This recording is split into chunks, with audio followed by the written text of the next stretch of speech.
So basically, Konami is Konami. Konami are a bunch of idiots, to put it lightly. Just jumping straight to the point there, not even an introduction. Pretty much. Hello guys, it's James here, and alongside me is... Michael. Hi all. Yeah, it's... As you could probably tell, Konami's going to be a major point of this episode. Yeah. I wonder what made you guess? I was thinking like this before we started. It's just going to be like, okay, let's just get the Konami stuff out of the way. Just let James rant for the next hour, because this is going to be his thing. Although, not that I'm not super pissed about it. I'm not as pissed, but I understand the rage that a lot of people are feeling with what Konami's been doing recently, because they've been doing a lot of shit recently. Oh my god. They've done so much, it's actually hard to think of where to begin. Where do we start? Well, I think the best thing to start would of course be with Silent Hills being cancelled. Hey guys, remember that super awesome tech demo that you all absolutely loved? Too bad, you're not getting the actual game. Why? Because Konami says so. PT is now gone and Silent Hills is no more. Well, it's obviously Silent Hills not being a thing anymore must have something to do with the fact of Kojima leaving / being fired, ? Yeah, it's very murky. Some people keep saying that he got fired. Konami say, oh no, he's leaving. And it's like, don't trust Konami on this one, because Konami in the past have proven that when they don't get their own way, they kinda act like a bratty child having a temper tantrum. Yeah, plus the fact that Konami has removed Kojima's name from oh my god! all his past works. That screams of, we don't like Kojima, and we're doing a very poor job of hiding that. They literally just removed it off everything. Everything that Kojima's done, they've literally taken it out. They've gone Stalin on him. It's like they've literally just tried to make it look like he doesn't exist. Well, Kojima has been pretty quiet recently. I've heard that a lot of... He hasn't been tweeting as much as he normally does, so he has very much gone off the grid for a bit. Do you think it might be because of Konami? Possibly. He's probably just... I doubt they've locked him up in a room somewhere. Oh, God. They're secretly holding him hostage or something. But again, we have so little info on it really that it's kind of hard to eat. It's one of those things where we can't say this is how we feel because we don't know what's going on. You can't say how you feel about an uncertainty. It's also the fact is that they've Konami have been horribly quiet, and they know it. They have literally not said anything. All they've been doing, on their Twitter at least, is basically saying, hey, you can get money off our new games or sales on this game. They are literally... You can tell it's we don't want to talk about this. Which is a problem because everybody else kind of does. They want an explanation. It's why did you cancel Silent Hills? We were all really looking forward to it. Silent Hills would have made them so much money. Jim Sterling said it best.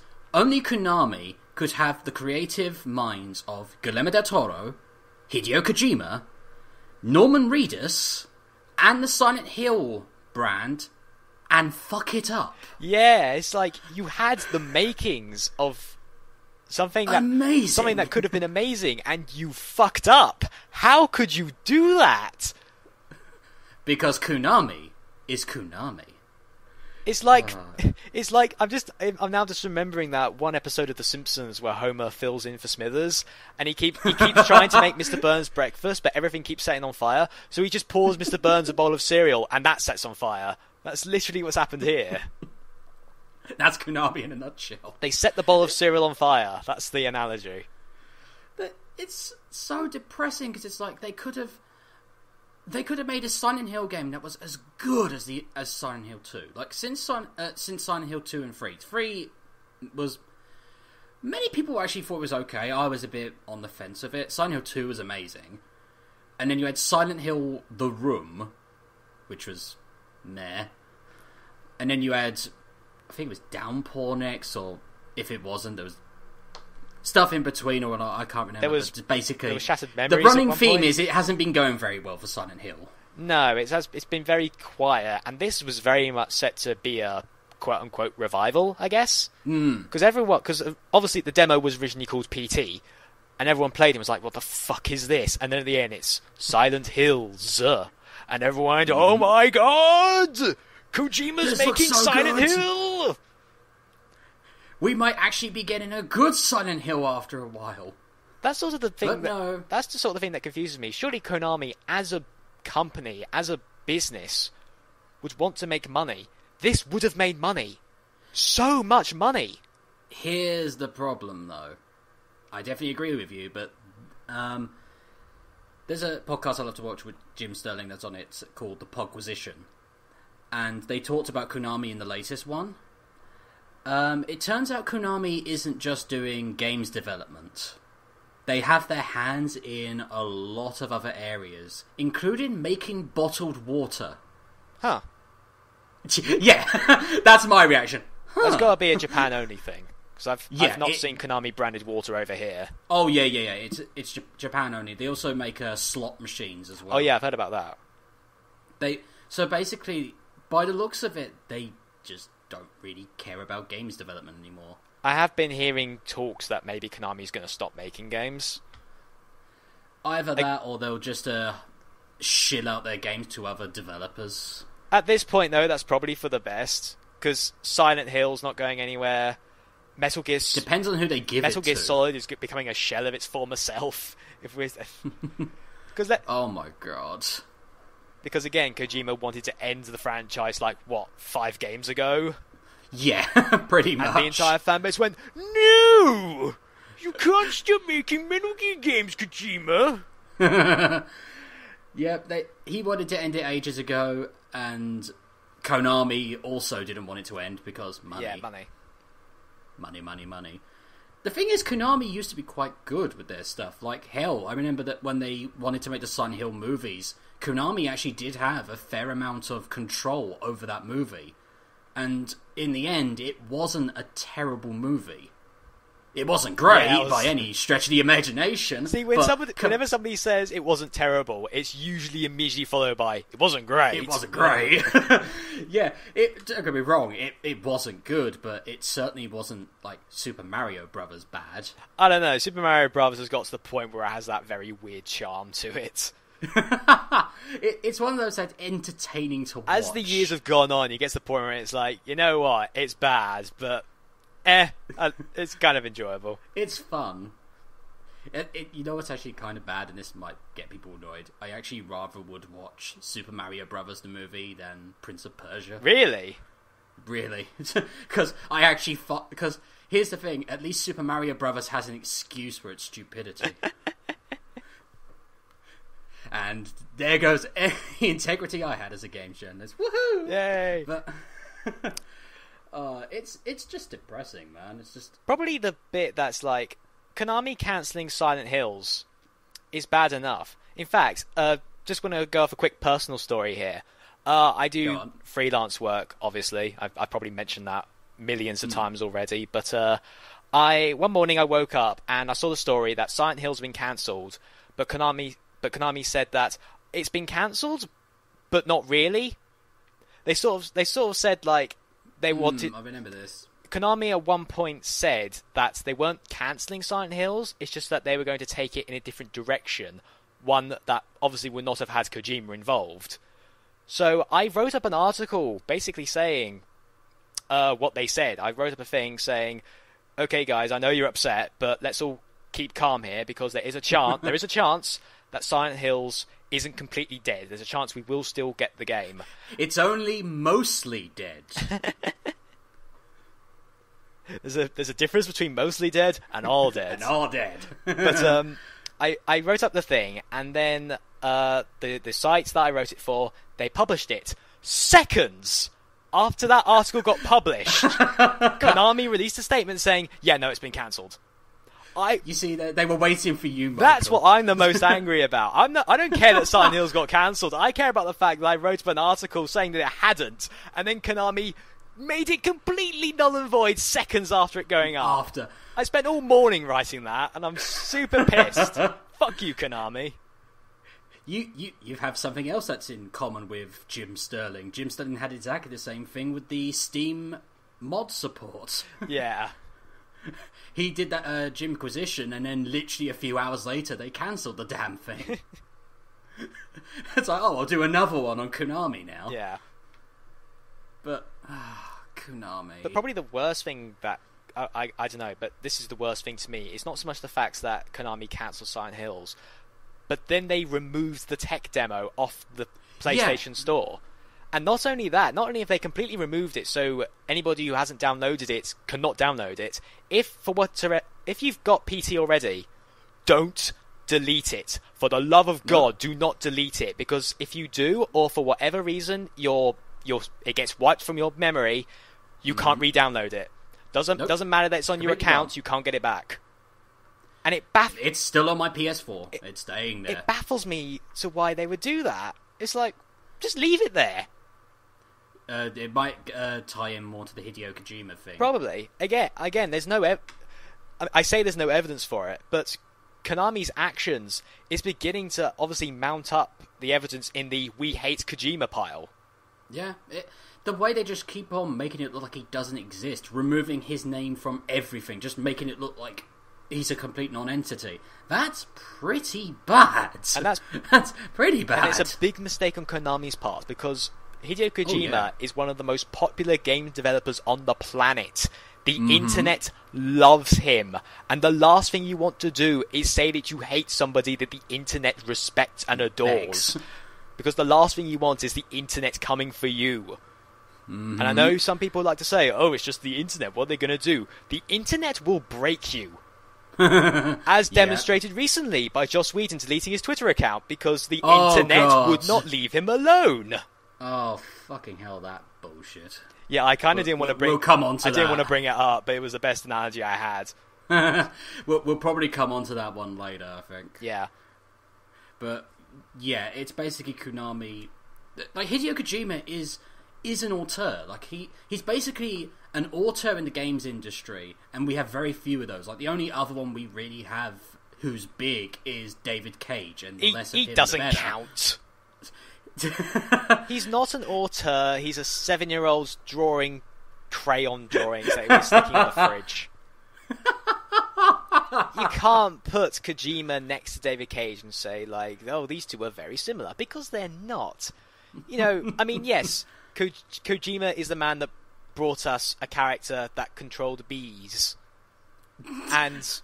Not the bees! And what else? Like that one character who was made of fire, I think.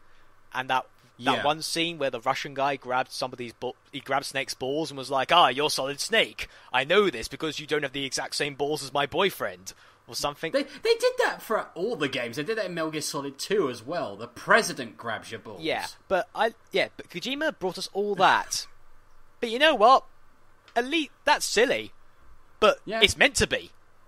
It's kind of, and it's played straight to the point where it's kind of funny. I think that was the best things about those games, is that Hideo Kojima kept breaking the fourth wall, kept not taking it too seriously. It was good. I feel like Kojima struck a very good balance. Like, he sort of knows that what he's writing is completely off the wall, but he's having fun with it. And I can't... Yeah. David Cage, when he writes something that's completely stupid, he thinks he's genius. He thinks it's the best thing he's ever come up with. That's true. That's definitely true. I'm a genius. David Cage is a genius. Nope, you're not. But nope. I don't want to turn this into another yelling at David Cage fest. So let's go back to yelling at Konami. Yes. The funny thing with Konami is, like, I was like, oh wow, Konami's now really getting up there. You know, along with EA and Ubisoft, it's beginning to become one of those developers. It's kind of always been. Yeah, that's there, the thing though. I didn't realise that until I watched that one Jimquisition. We mentioned Jim Sterling a lot on this show, don't we? I think it's because he's the one that we're like, Jim Sterling. He's always the best. Well, it's from him we get most of this news from. But yeah, after watching that Jimquisition he did, turns out Konami have been pricks for a very long time. It's just that we haven't noticed it. Like when they released the Silent Hill HD collection, and it turned out to be... Oh, that one I knew long before. They buggy as crap or something. It's not only crap, they... Michael, you know Silent Hill 2. What's one of the major things you remember about it? Well, I never played Silent Hill 2, so I'm going to take a random stab in the dark and say the fog. Well then, yes, you are completely correct. The fog was used to hide unfinished areas, but what it did was it created a better atmosphere, and it actually made the game scarier. That's what worked in its favour. So what did Konami do? Remove the fog. And showed all the unfinished areas. Hey look, I can see the edge of the map. Oh look, that building's half finished. Oh god, it's so terrifying. And also they changed all the voice acting as well. Now, don't get me wrong, the original Silent Hill 2's voice acting was meh. Okay in parts, others not so much. I swear to God, in the new HD version, they hired the worst voice actors imaginable. They are terrible. Why would they replace the old voice actors to begin with? Wouldn't that... I don't know. Isn't actually, that more... No, I do remember something, because I remember reading about this. Apparently the original James Sunderland is meant to earn royalties from the Silent Hill 2 game. Oh, and he didn't get paid, did he? Nope, and he doesn't get it. So that's probably why they removed his voice and put a different voice in, and then they just thought, oh, this won't go if we don't replace everyone else as well. Oh, that is... So they did just that. That is so cheap. It's so dickish. We don't want to pay this voice actor for reusing his voice, so let's get somebody else to do it for a lesser amount of money. Yeah, it's fucking terrible. There's no way round it. That is just fucking terrible. And then, of course, what they did with Jim Sterling and Destructoid, where they basically blacklisted him. Yeah, that was proper scummy as well, because they didn't even tell him. They told somebody else to tell him. And you know what was even worse? They told someone else to tell him, and they literally just said, because fuck that guy. That is literally what they said. It's just, oh... As I said, they are like a bratty child having a temper tantrum. What is it with some developers who think, oh, the games journalists are a bunch of pricks, so let's just ignore them? Because you do realise that by doing that, you are giving the journalists the power to bring the internet down on you. You're giving them ammo. You are giving them ammunition to use against you. Like, be reasonable and talk to people. But of course, that's not going to happen. Again, I know we keep bringing Jim Sterling up, but he seems like the perfect example. I can't remember the developers' names. Yeah, because he hates Konami. I can't remember. He hates them. I can't remember the developers' names, but remember the guys that made the Slaughtering Grounds when they tried to take on Jim Sterling. Nobody knew who they were. They then tried to pick a fight with him, and what happened? They became the laughingstock of the internet for a good couple of months. Did you hear what they just did recently? Oh, wasn't it that thing where they made like one of those Steam trading cards, but they based it off of Jim Sterling and called it like the internet troll? And it's not even a troll; it's an ogre. Yeah, and it's just like just kind of hilarious. It's like some sort of very pathetic last jab at him, and the thing is though, like obviously he doesn't care. Yeah, he just laughed, and everyone else is laughing with him because it's just. There's nothing worse than seeing somebody act like they're the underdog rising up against the tyrannical overlords, when in actuality they're not the underdog. They're that one asshole that nobody likes. Mm-hmm. We'll come on to that as well as suicidal indie devs in a little while. Yeah, because I know you want to talk about that. Oh god, suicidal indie devs. How do you function? But yeah, it's basically Konami is just. Being shit. And also, how many games have they got left? Like, think about it. Silent Hills, they've now cancelled that. So Silent Hills, for the foreseeable future, is a non-thing. So what else have they got? They've got Metal Gear Solid and Pro Evolution Soccer. That's it. Because all their other games that they published are stopped. They're gone. Like, they had Castlevania, that stopped. Well, they had Suikoden, that's not been a thing since 2012. I did see a thing where they're possibly hinting towards another Castlevania coming out soon. Oh god, I hope it's not like Symphony of the Night. It's not Symphony of the Night. I was just about to say, isn't Symphony of the Night the one that everyone loves? The great one. I think it's because the one that came out was like titled something similar to that. Do you mean Lords of Shadow? Like Lords of Shadow, the God of War ripoff? How did I get that? Yes, pretty much. Konami's God of War, and it sucked. But how did they get that mixed up with Symphony of the Night? God damn it! I'm just imagining you saying you that slip of the tongue. You going, "Oh God, I hope it's not Symphony of the Night," and everyone going, "Wait, what did he say?" And you're like, "Oh wait, no, I didn't mean that one. No, everyone loves that one." At least I backtracked on that one. At least I went, "Oh no, I made a mistake." I'm sure there's one guy at least one person out there who doesn't like Symphony of the Night.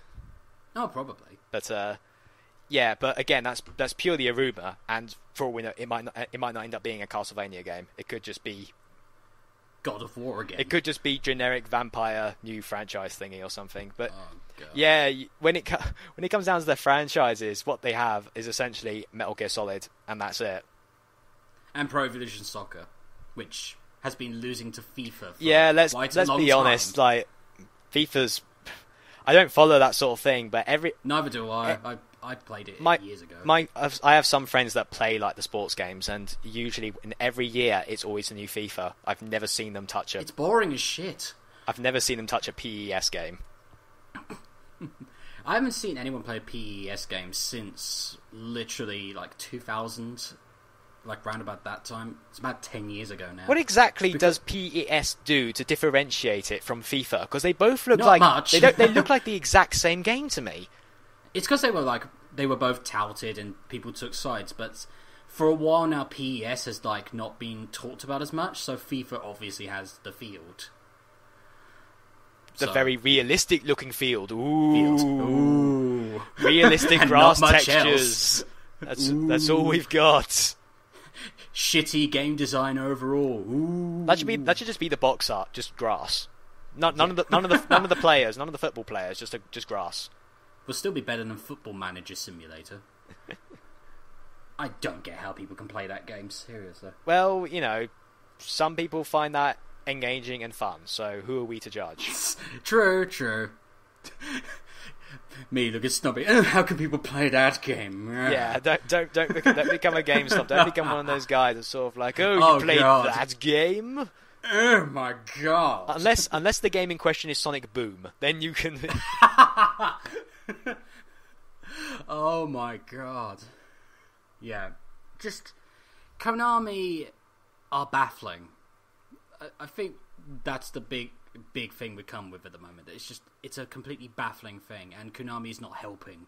Probably the most annoying part is the fact that everybody knows how shit they are, but at the same time they're like, I gotta get Metal Gear Solid 5! I'm not. Oh, you're not? I'm not touching it. I'm not touching it for a while. You're going to wait till the price goes down? Probably. Or actually, wait till the price goes down and see how good it actually is received. Because I've got to be honest, since Ground Zeroes, I've not been particularly invested because Ground Zeroes was a very obvious demo. Yeah. And I was like, oh god, I don't know how Konami's going to treat Phantom Pain then. So I'm going to wait. Oh, speaking of which, there's another bit of news about that game, which may have also been a tie-in. Did you hear about that they might be getting sued? Is this to do with that doctor? Yes. Right, for those who don't know, in the Phantom Pain there's this mad scientist doctor. Because of course, it's a Metal Gear game. But here's the thing. A man has come out and said that they have used his likeness without telling him. Here's the thing. Usually I would go, oh right, it's just someone trying to get money. No. If you look at a side-by-side comparison, it is down to a T. To the hairs on his eyebrows and everything, he looks exactly the same as the guy in the game. And he's apparently going to be trying to sue Konami to get royalties. Is that going anywhere? Do we know anything about this? Nothing new yet, but if this isn't a publicity stunt, it's probably all being done behind closed doors, because I very much doubt that Konami would want a court settlement.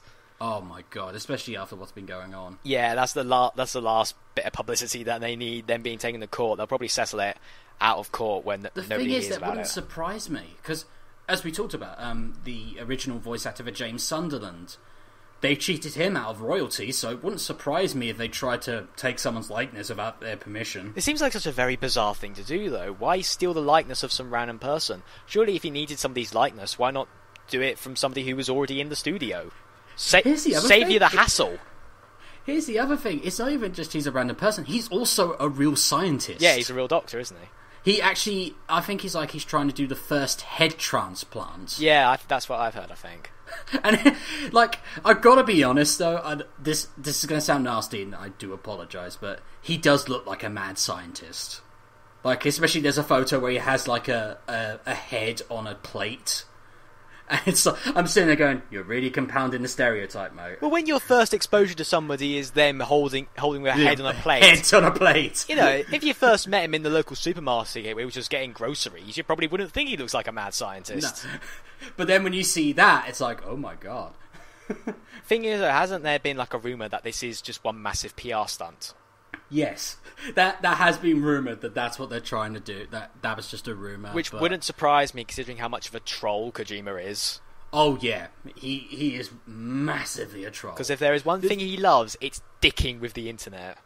Oh yes, like this is the man that didn't tell people that Raiden was the main protagonist in Metal Gear Solid 2 until they actually fucking played it. That's the example everybody goes to whenever they want to mention how much of a troll Kojima is. Which is great. Metal Gear Solid 2. Oh god, I'm so excited. Wait, where's Snake gone? Wait, who the fuck is this guy? He's your new protagonist. What?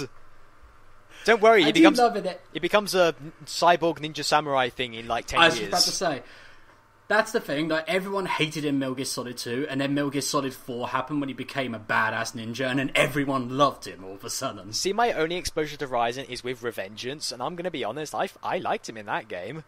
Yeah. He was alright. Here's the thing, like, I freely admit that I actually played Metal Gear Solid 2 first and then played the original Metal Gear. So I wasn't as attached to Snake as everyone else was.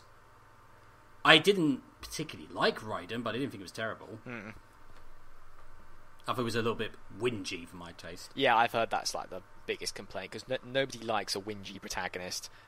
Nobody likes whingy characters. They're always the first ones to get picked out as like the worst characters, the ones that whine. At least he's not Tidus bad. Everyone gives Tidus such shit. Because he's a terrible protagonist. And until Final Fantasy 12. And then we had Varn, and he was much worse. And then we had Final Fantasy 13. With Lightning, who was even worse. Worse! What I'm trying to say is, it's been getting worse. We just cannot go an episode of this show without mentioning Final Fantasy 13, can we? Final Fantasy 13, nope. Final Fantasy 13, David Cage, it's always like those two. It's the people we fall back on. Oh, Christ. It's... Well, unless you've got anything else to say about this Konami debacle, I guess we should move on to another topic. Yeah, I think it's just the moral of the story here. Konami is Konami. The moral of the story is don't be Konami. Yeah. Do not be Konami. Don't be that guy. Well, I think we want to talk about some good things later. I think should we talk about the indie dev thing? Yeah, we might as well ride this downward slope and then go uphill soon enough. Yeah, we might as well get all the bad shit out of the way first. You obviously know more about this than I do, so why don't you take the helm here? Okay, right. Indie devs, don't be suicidal. Here's why. Jim Sterling loves to do a thing called Greenlight Trailers, where he takes first impressions of trailers and he gives his critique, and it's usually taking the piss. But they usually get people watching them. Some people have gone against him, and well, you can figure how that turned out for them. They became a laughingstock. But the latest one, you could tell straight away from Jim Sterling that he was incredibly pissed off. And I saw this on Twitter. Everyone was talking about this game that was apparently very homophobic and transphobic. And I was like, okay, like this was from Laura Kay, Jim Sterling himself. Finally watched the trailer, and without a shadow of a doubt, my mouth literally flung open and stayed open throughout the entire trailer. I'm not going to say the actual word, but it's called kill the F word, the terrible word for gay people. I think you can kind of guess what that word is. It is absolutely dreadful. Like, even taking all the context of it's a fucking homophobic piece of shit, take all of that out, it is still a shitty game. It's basically a light gun game where if you kill gay people or transsexuals, you get points. if you kill a straight person, you lose lives. I wish I was joking. That's what this game is about. And the indie dev, rather than take his lumps and apologize or just try to control this massive bushfire that's occurred because of this game, instead has become a 12-year-old boy. Basically saying that anyone who found it offensive was an idiot. And today, he said, here's my apology video. And this is how stupid this guy is. He doesn't even know how to rickroll properly. He actually put a video and it just linked to Rick Astley's Never Gonna Give You Up.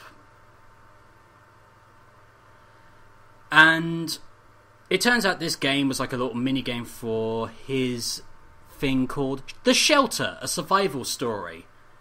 Which, it's another survival game on Steam, because, you know, we don't have enough of those. And the one good thing that's come out of this story is that loads of voice actors that were meant to be working on The Shelter have basically jumped ship. Which, you know, kind of a good thing, really. Because speaking as someone who wants to work as a voice actor as well, you don't want to be associated with someone who, for all intents and purposes, is sounding like a UKIP candidate. And yeah, it's basically not a happy time for indie devs at the moment, and it's just suicidal indie devs. What I was going to say. Yeah, sorry if I've been incredible. Yeah. I've been unusually quiet. I'm normally not that quiet, but really there was nothing I could add to that. There is nothing for me to say on this. If you're sitting at home now and thinking, so what's the issue? Then I don't see what's the point in even explaining the issue to you, because it's quite clear what the issue is. And yeah. I'm just going to say it right now, whoever this guy is, whoever made that, he's a fucking piece of shit. And the only good thing that can come out of this is that if he ever gets a job interview with an actual games company, when they look him up, they will find this attached to him. He will never get employment in the games industry. I doubt he might even get actual proper employment. Yep. You know what's even more hilarious? People have been showing what he used to do. He's a failed Christian shoemaker. Why? Let me just repeat that. A failed Christian shoemaker. So what, is there like a divide between the regular shoemakers and the Christian shoemakers? Only in America. Are the regular shoemakers deemed as heathens by the Christian shoemakers? They are too satanic. Those are the shoes of the devil. Oh, you must purchase the shoes of God. You were turning Arnold Schwarzenegger just then. Did I? Sorry. Then again, for all I know, the Christian shoemaking community could be perfectly pleasant people. I don't know. And that's why he failed. Yes, maybe. That's why he's a failed. That's why he failed. That's why he's a failed Christian shoemaker. Because he's a homophobic piece of shit. That may be why. Why would you even make something like this in 2015? Because some people were still homophobic pieces of trash. I know, but you think at this point they sort of realise maybe we shouldn't go on about these views because everybody ever will come after us and make our lives miserable. But apparently not, because in America, this is apparently still an issue in 2015.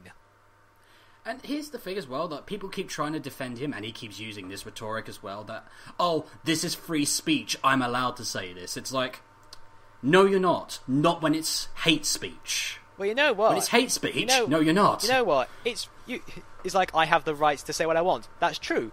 As well as we have the right to not listen to you. Fuck off. And to tell you how we feel about you. And I'm just glad a load of the voice actors are jumping ship. Well, obviously, I'm hoping that they did it because, like, they found out he's a terrible guy. But even so, there's a good chance that probably the main reason because they just don't want to be associated with it. Oh no! Here's the thing.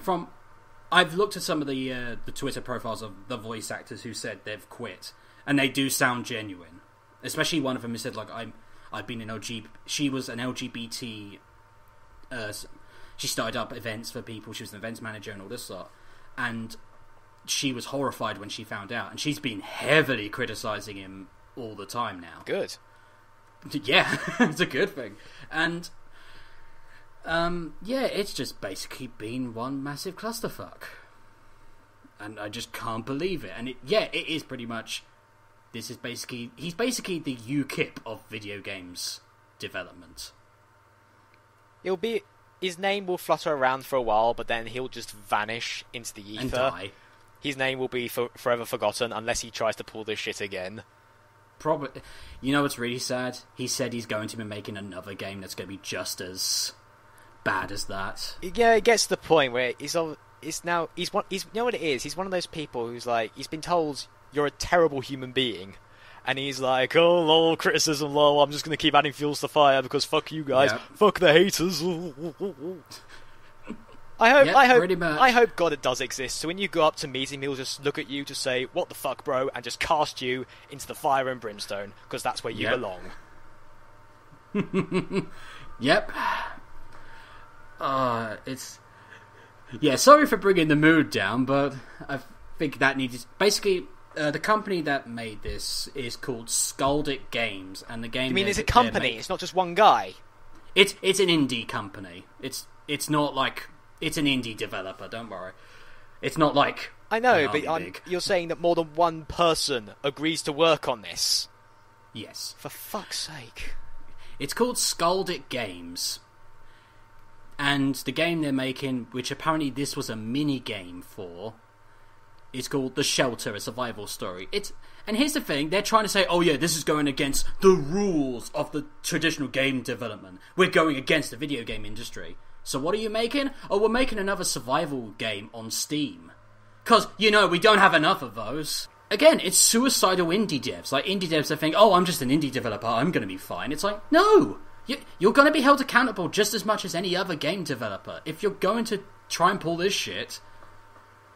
The thing is, though, can't they just put something on there, and if it gets just such a bad reception, they could easily just pull it away? I mean, this is the internet, where it doesn't matter how long something is out there for, people will find it, grab it, you can take it off as quickly as you want, it doesn't matter. It's like when, slightly different example, but like Nintendo tweeted a thing where it was like, do you pick Waluigi or Wiggler? And it was like, hashtag Waluigi Wednesday, and it was meant to be hashtag Wiggler Wednesday, but they accidentally put Wigger Wednesday. Oh, God. It was up there for 4 seconds, and the internet still knew. Found it. And it just circulated. It didn't matter. It was only up. It doesn't matter how fast you react. It still happens. But yeah, with this kind of shit, they can just put it off, and then that's it. They're not a big name company, so it's not like they are ultimately not going to... Yeah, they'll receive the negative backlash, but they're not going to, like... I know what you mean, but... I don't follow Steam all that much, so I'm not as familiar, so... Well, the thing is, this was meant to be on Steam Greenlight, which is basically like their... Let's see if we can get this game on Steam, and to their very rare credit, Steam actually removed it for once. Because usually they let this shit slide. Steam were like, oh, shit, no. Okay, we don't mind having the tons of shitty games on our store, but we are not having one that promotes hate speech. Because... This is how bad it is. Like, Laura Kay was talking about this, and she said that as much as I hate hatred and what that game is representing, at least it's not promoting the killing of individuals. It's not promoting killing people because of their gender or their sexual creed and all this stuff. It's just like, yeah, this is just really taking the piss. That's gonna be like my new benchmark now. If I ever see a shitty game, I'm gonna go back to Sonic Boom and be like, well, at least it doesn't promote hate crimes. Yeah, it's got that going for it. The game itself is just a hate crime, really, against Sega. Sega against itself. Well, Sega didn't really make that game. That was True. Big Red Button, which I don't think exists anymore. I'm pretty sure that Big Red Button made Sonic Boom, and that's it. That's its CV. That's all it's got. And now it's dead. Well, apparently it was dying during development, but we talked about this in the previous episode. Yeah, it wasn't doing well, and the game killed it. Yeah. Well, not so much killed it as completely incinerated the damn thing. But yeah, I think. I think that's it for that one. Should we talk about something happy and good? Because I think we need it after that. Yeah, sure. Just one quick moral of this story: don't make homophobic or transphobic games at all, or make anything that promotes the deaths of any group of individuals. Yeah, just don't make a hate-filled game. Because you will be a piece of shit then, and everyone will hate you. Mm-hmm. But let's move on to happier territory. Yeah, much happier. Should we talk about Ukulele? Yes, let's. Let's talk about Ukulele, because that's a very happy-looking game. Very so. For those who don't know, Ukulele is a game that is on Kickstarter, and it is being made by ex-Rareware people. I think you can guess where this is coming. Rare being the people who made Banjo-Kazooie, Donkey Kong 64, Conker's Bad Fur Day. Rare themselves are not making the game, it's just former Rare employees. To be fair, that's probably most of the original Rare. Yeah, because people keep saying, oh, why doesn't Rare make a proper Banjo-Kazooie game? It'll be so good. And then people remind them that most of the people who worked on the last two are probably not there anymore. Mm-hmm. So also, do you not remember Nuts and Bolts? Well, that technically doesn't count. If you ask some Banjo-Kazooie fans, that technically wasn't Banjo-Kazooie. That didn't exist. It didn't exist. We wish that was the case. Some people, there's always like that one game of the franchise where some people would like to pretend not exist. For Final Fantasy fans, it's 10-2. For Banjo-Kazooie fans, it's Banjo-Kazooie Nuts and Bolts. I'm actually going to be brutally honest. I count that for 13. Really? 13's the one you pretend doesn't exist? Yes. Because, as much as I disprove otherwise in this show, but... Even though you keep mentioning it. Yeah. I wish I could just ignore it, but... here's the thing. 10-2... As bad as a game as it is, and how horribly pandery it is, and you know what it was made for. Yeah, it's still more of a Final Fantasy game than 13 was. I just love the fact that the Final Fantasy people looked at Charlie's Angels and went, "We should do that," but make it incredibly sexist. That's essentially what it was. Yeah, but going back to Ukulele, yes, it's a Kickstarter game, as James said, and it got funded within 40 minutes. Yep. Like, fully funded. Because all you have to do is just say, oh, we made Banjo-Kazooie, and the internet will throw money at you. Oh, yes. And it looks beautiful. It looks really great. And it looks like Banjo-Kazooie, because it pretty much is.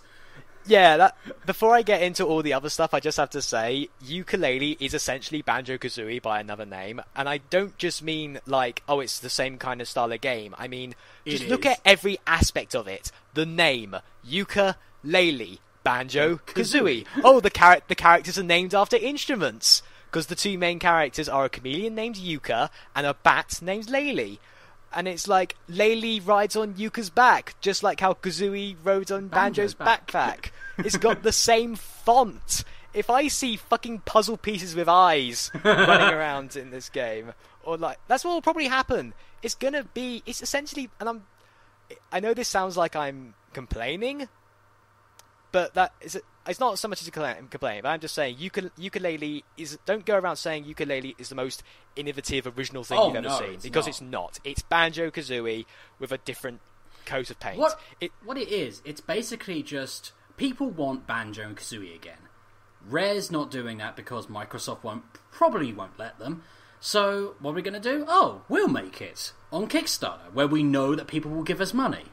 But it can't be Banjo-Kazooie, so let's replace the bear with a chameleon and the bird with a bat. Yep. Strange choices, but I'll roll. Replace all the items with just different kinds of items and give them all googly eyes, and we're sorted. But they also met like almost every perk they've met. I think the only perk that remains is to get the game a full orchestral score. I don't know if they've met that yet. In fact, I'm going to check right now. Yeah, I was about to say, how far away are they from it? I shall check right now. Okay, here we go. They needed to make £175,000. Yeah. They've made so far 1,404,557. And they've still got 41 days to go. Oh, they're gonna make that last one.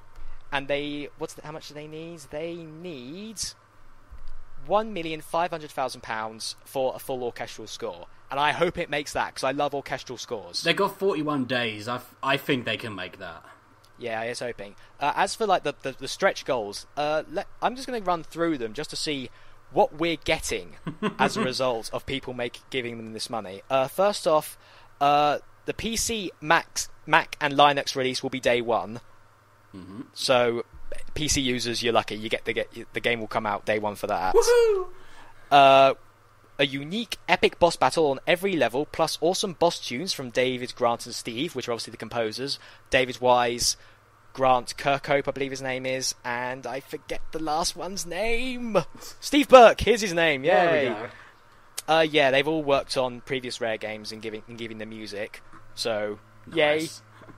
Yay! Going back, we've also got apparently a pre-final boss quiz show challenge level. Go for the mystery prize, we dare you. There's clearly a lot of imagination going into this game. They clearly like to throw things up. There's going to be transformations with unique controls and abilities, plus a new NPC. What else? A mix of 2.5D and 3D minecart sections, and not even limited to just mines either. That's clearly something that's been lifted from Donkey Kong. Yeah. There's going to be a local co-op mode. That's been included. A 2 to 4 player local multiplayer versus mode. Professional French, German, Spanish, and Italian translations. Exclusive character designs from ex-Rare guest artists. So, all of that. More multiplayer modes. A simultaneous Wii U, Xbox One, and PS4 release on day one. And probably the best one, because they managed to raise enough money to get a brand new DK rap.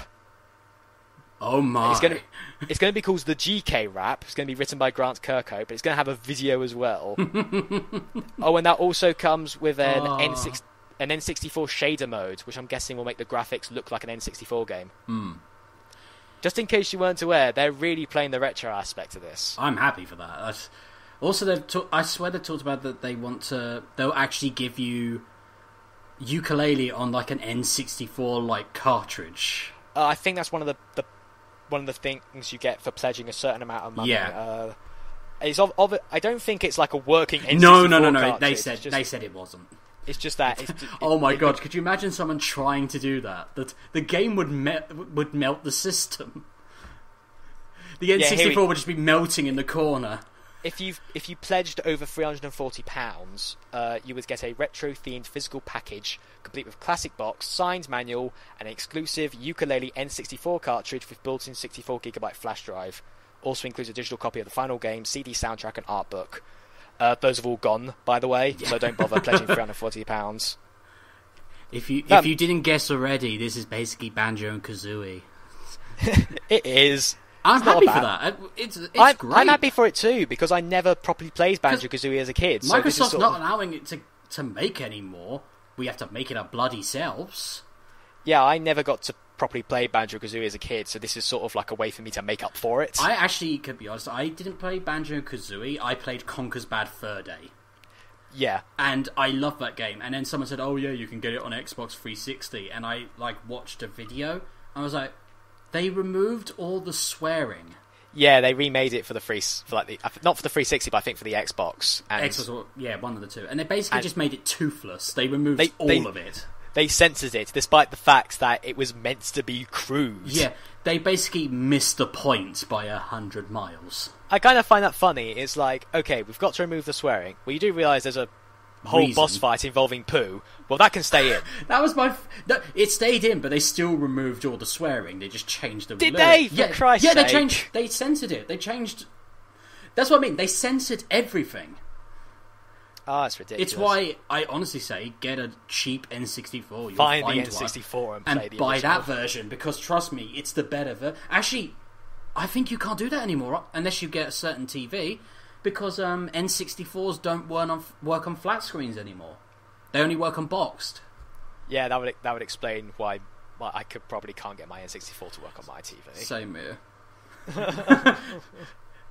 It's a depressing fact. If I could get my N64 to work, I would splurge on like so many old N64 games. You have no idea. Same here. Well, I became Rogue Squadron again. Donkey Kong 64 is now on the Virtual Console, so at least that's one. Yeah.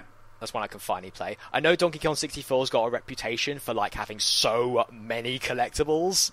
To the point so many. But I still want to play it. I want to play Rogue Squadron again, but I'll probably have to, if I ever do, I'll have to get it off of GOG because they've just released it on there. I'm like, yay! I wouldn't mind giving Diddy Kong Racing another go. Like That was good. I have the DS remake, which isn't all that bad, though the touchscreen implementation is very awkward, and God. They've replaced some of the characters, obviously because Rare owns them now, so Banjo and Conker got taken out, and they got replaced with Dixie and Tiny. Oh. But I'd like to go back to see it. Diddy Kong Racing on DS is weird, especially if you plays the original and just see what they changed, because obviously they replaced all the voice acting as well. So just like Konami. Yeah, but not as bad. Oh, yeah, you can't get any worse. Diddy Kong Racing on the DS was still a decent game. The thing that puzzled me the most, though, was the fact that Taj, you know, the Indian elephant, you know how in the original Diddy Kong Racing he had a very strong Indian accent? Yeah. For some reason they made him British in the remake. What? Yeah, I guess because they thought the Indian accent was too racist, I guess? Or... Maybe. Maybe. But yes, if you're interested, you can still donate money to Ukulele because that orchestral score. Come on, we gotta make it. We can do this, guys. It'll be worth it. That said, though, most of the pledge stuff that you can get, some of the special stuff that you can get for backing a certain amount of money, is gone. Yeah. So in fact, I think the only major one that's... Oh wait, no, there's a few more here. There's still a few of the exclusive Insert Coin T-shirt and PC Box Deluxe editions. They're still going. Ooh. A signed Platonic Team PC Box Deluxe edition. Still plenty of those left, but that requires you pledging over £170. So get on it, people. There's still a few signed exclusive Character Parade posters and PC Box Deluxe editions, but that requires over £340. Wow. And the big one, which... Oh, what? Oh, yeah, no. Yeah, none of these have been gone away. 10 people... The first 10 people to pledge £5,000 will get a VIP guest attendance at a live orchestra concert in Germany. Sounds cool. And, guys, I get that you're making money, and that's cool and all, but £5,000? Who's got that laying around? Oh, you'd be surprised, rich people. I know, but I'm just like imagining somebody going like, oh, look, Marjorie, £5,000 have slipped down the back of the sofa. I think I'll donate this to Ukulele and get that orchestra to concert. It's the Conservative Party right there. Still though, Ukulele looks cool. I'm excited. It's coming to consoles. I'm excited. Coming to consoles, good. We finally have another game coming to console. We're waiting on those. Glad it's not PC only. I'm so getting it for Wii U. I was about to say I wouldn't see it as only PC only. That'd be weird. I'm going to get it for Wii U. What about you, James? I might get it for the Wii U because I think games like that I would probably prefer to play on a console. But yeah, probably Wii U, I imagine. Hopefully, with the success of this, it will bring back the collectathon platformer. Because let's be honest, when was the last time we had a proper collectathon platformer? Like, I think the closest we've had to a game like that was Super Mario Galaxy, and that was back in 2007. And that wasn't on the same level of exploration as... I think there's a couple on PC, but I don't play them, and I've heard a couple people say there are a few, but... Do you remember that A Hat in Time? Because I think that's still being made, and that's meant like a collectathon platformer that's echoing the days of the N64. Yeah. I don't think it's finished yet, but if that comes out on Wii U, I'd take that because that sounds good. But yeah, as far as like major big budget games go, there's not been a collectathon platformer for like years. You know, something along the lines of Banjo-Kazooie or Conker's Bad Fur Day or something. They don't see money in it, I think, which is a shame. Yeah, because this proves them badly wrong. And that's what I'm saying, though. Hopefully, this will revive the genre. Hopefully, it will do so well that other companies will be like, "We need to get on this. We need to get on this shit." Well, Kickstarter has proven that it can actually bring back certain genres. Like it's bringing back the collectathon genre. It brought back the FMV game genre. Not every Kickstarter is a Godus. No, exactly. It's the same thing with early access. Not every early access game is shit. Like Darkest Dungeon has proven that it leaps and bounds. A game that's in early access yet is more complete than MKX. Well, that's because the people working on that actually gave a shit. Yeah. Actually, I will be a little bit fair on NetherRealm. They are okay. It's just WB, Warner Brothers. Yeah, that's the thing. It wasn't NetherRealm that wanted to charge people for easy fatalities. Warner Brothers saw an opportunity and took it because they're greedy bastards. Mm-hmm. NetherRealm, especially with MK9, where NetherRealms were really good with their stuff, and then suddenly MKX, it was like such a shift that it's like, why do I get the feeling Warner Brothers did this? And, well, lo and behold. Well, MKX, from what I've heard, is a brilliant game. It's just a shame it's been mired down with all this DLC microtransaction bullshit. That, and apparently it doesn't work on PC.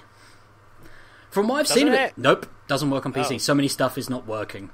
Shit. And here's the thing, they released a patch very recently. Guess what it did? It deleted the saves. I think they've removed it now. They've removed the patch, so the people don't have to worry about that anymore. But still, that must hurt. Yeah. Oh, look, a patch to help fix my game. Where the fuck's my save? It's all gone. It's a shame, especially. Literally, I keep hearing about these games like MKX being good, but not as good as MK9, and having a lot less than MK9. I'm just sitting there thinking, God, I can't wait for The Witcher. I cannot wait for The Witcher, because at least that game's going to be good, and it's actually going to... Because CD Projekt Red have proven time and time again they're actually trustworthy. I really hope Witcher 3 isn't bad just for your sake, because I do not want to get a Skype call from you at 3. Oh my god. They fucked up! Have you been drinking? They fucked up The Witcher, Michael. I have... Here's the thing. CG Projekt Red have proven time and time again that they care about their franchise and they care about their player base. And unlike NetherRealms, they're not owned by a larger company. Yeah. So they don't have to worry about that. And from what I've been hearing, Witcher 3 is going to be amazing. So I'm actually surprised that they haven't succumbed, because it's so easy to charge for DLC. Because didn't Witcher 2 have like a bunch of DLC support that was free? Yeah, same with Witcher 3. It was all free. Yeah, they made no extra money off of that. Nope, all free. No other developer would do that. This is one of the reasons I love CG Projekt Red. This is what they say. They say for DLC they think has been devalued. Sorry, they believe that DLC is stuff like visual stuff, so change skins, extra little weapons, stuff like that. They will never charge you for it, and they've stuck to that. And they're still sticking with it for Witcher 3. Like, they've got like 12 DLC packs that are coming out, I think on day 1 or within week 1. And they're all free. Why do I have this horrible image of like all these different publishers trying to buy out CD Projekt Red? They won't. Because CD Projekt Red are very, very financially stable, so they'll be fine. And I think... Good. Let's hope it stays that way. Fingers crossed. And, or they're gonna go the way of Two-Face in The Dark Knight. Something's gonna happen. It's like they're gonna turn evil at some point. You either die a hero or live long enough to see yourself become the villain. That's what's gonna happen with them. They said the only thing they are gonna charge us for is expansion packs. I thought you were gonna say the one thing they were gonna charge us for was the game. Yeah. Oh yeah. Imagine if they were like so lax, they released The Witcher 3 and we're like, hey, you know what, you guys can have it. We don't need money. We don't need. Oh my god, that would be hilarious. But I think even CD Projekt Red would be like, no, we're not going to do that. It'd be a terrible business decision. To be fair, with CD Projekt Red, they have sales on The Witcher 1 and 2 very frequently, and they are so cheap. Like, they're both usually about £3. They are really cheap. So, they are very good with their games. And yeah, the only thing they said they charge us for is expansion packs, because they class those as like extra story, major bits of story. And even then, they're releasing 2 expansion packs. They're working on them in tandem with the game, but they obviously aren't ready yet. They're going to be releasing them later in the year, and the first one is 10 hours long and the second one is 20 hours long. Jesus. Coupled with the fact that apparently The Witcher 3, at best, I think someone tried to speedrun it, and it was something like 20 hours. That's a lot. And that's speed running. So they literally just did the storylines, none of the side quests, none of the hunts, none of the anything else. Just did the storyline, and it was still over 20 hours. Let me have a look.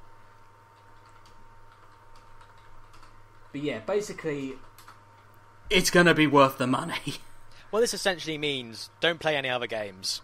Yeah. But the moment you get Witcher 3, you're not going to have time for other games. Speedrun of The Witcher 3 Wild Hunt takes 25 hours. Yeah, report it only applies to speedruns of the story and not to any additional content.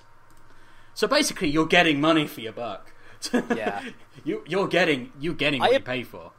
Super long games like that are such a double-edged sword for me, because on the one hand, I appreciate... Because again, it's like, oh, I've got so much I can do, and then the other time I'm like, but it's going to take so long to finish. Yep. I've got all these other games. And apparently it's bigger than Skyrim. Oh yeah, I've heard that. It's like it's like Skyrim. Yeah, it's basically like one massive continent, and it's like split into 3 bits, and even the smallest bit is as big as Skyrim. It's like, yes, this is going to be so good.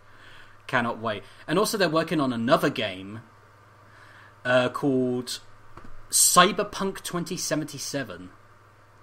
Okay. Which is basically Blade Runner. Okay. And it looks like they've literally only released like it's not even a gameplay trailer, it's like a proof of concept trailer, CG one. Yeah. And it looked so good. Did you sit in there going, I want this? I understand I understand your hype, James, but don't get bought in by proof of concept trailers. Oh, no, I wouldn't do that. It's very easy to get bought in by CGI trailers, and I will admit, when I was younger, I was all over them, and I still am a little bit now. But as you get older, it gets to the point where you're sort of like, show me some fucking gameplay here. Battlefront. But Battlefront. Oh, what was that? That was Battlefront, sorry. No. Because that's essentially what Battlefront is.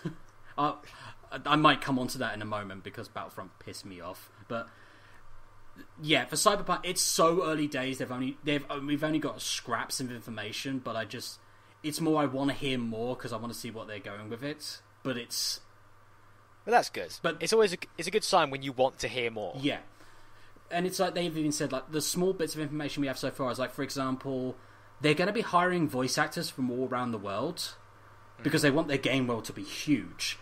And they don't want Polish actors trying to be American or all this lot. So they're actually going to be hiring different voice actors. And some of them are going to be speaking in different languages. So cool. So you have to actually, if you want to understand what they're saying, you have to actually buy a translator in the game. That's part of the storyline and actually understand what they're talking. Right, for a second though, I thought you were going to say you need to buy like an expansion pack. Oh, no. No. Oh, God, no. Want to understand what the Polish NPs are saying? Buy our Polish edition, only £40. What? Oh, God, no. No, it's basically just buy it's part of the game, like buy a translator and you can then understand what they're saying. It's like, so it's all part of the storyline, and it also reminds me of Vampire Masquerade Bloodlines.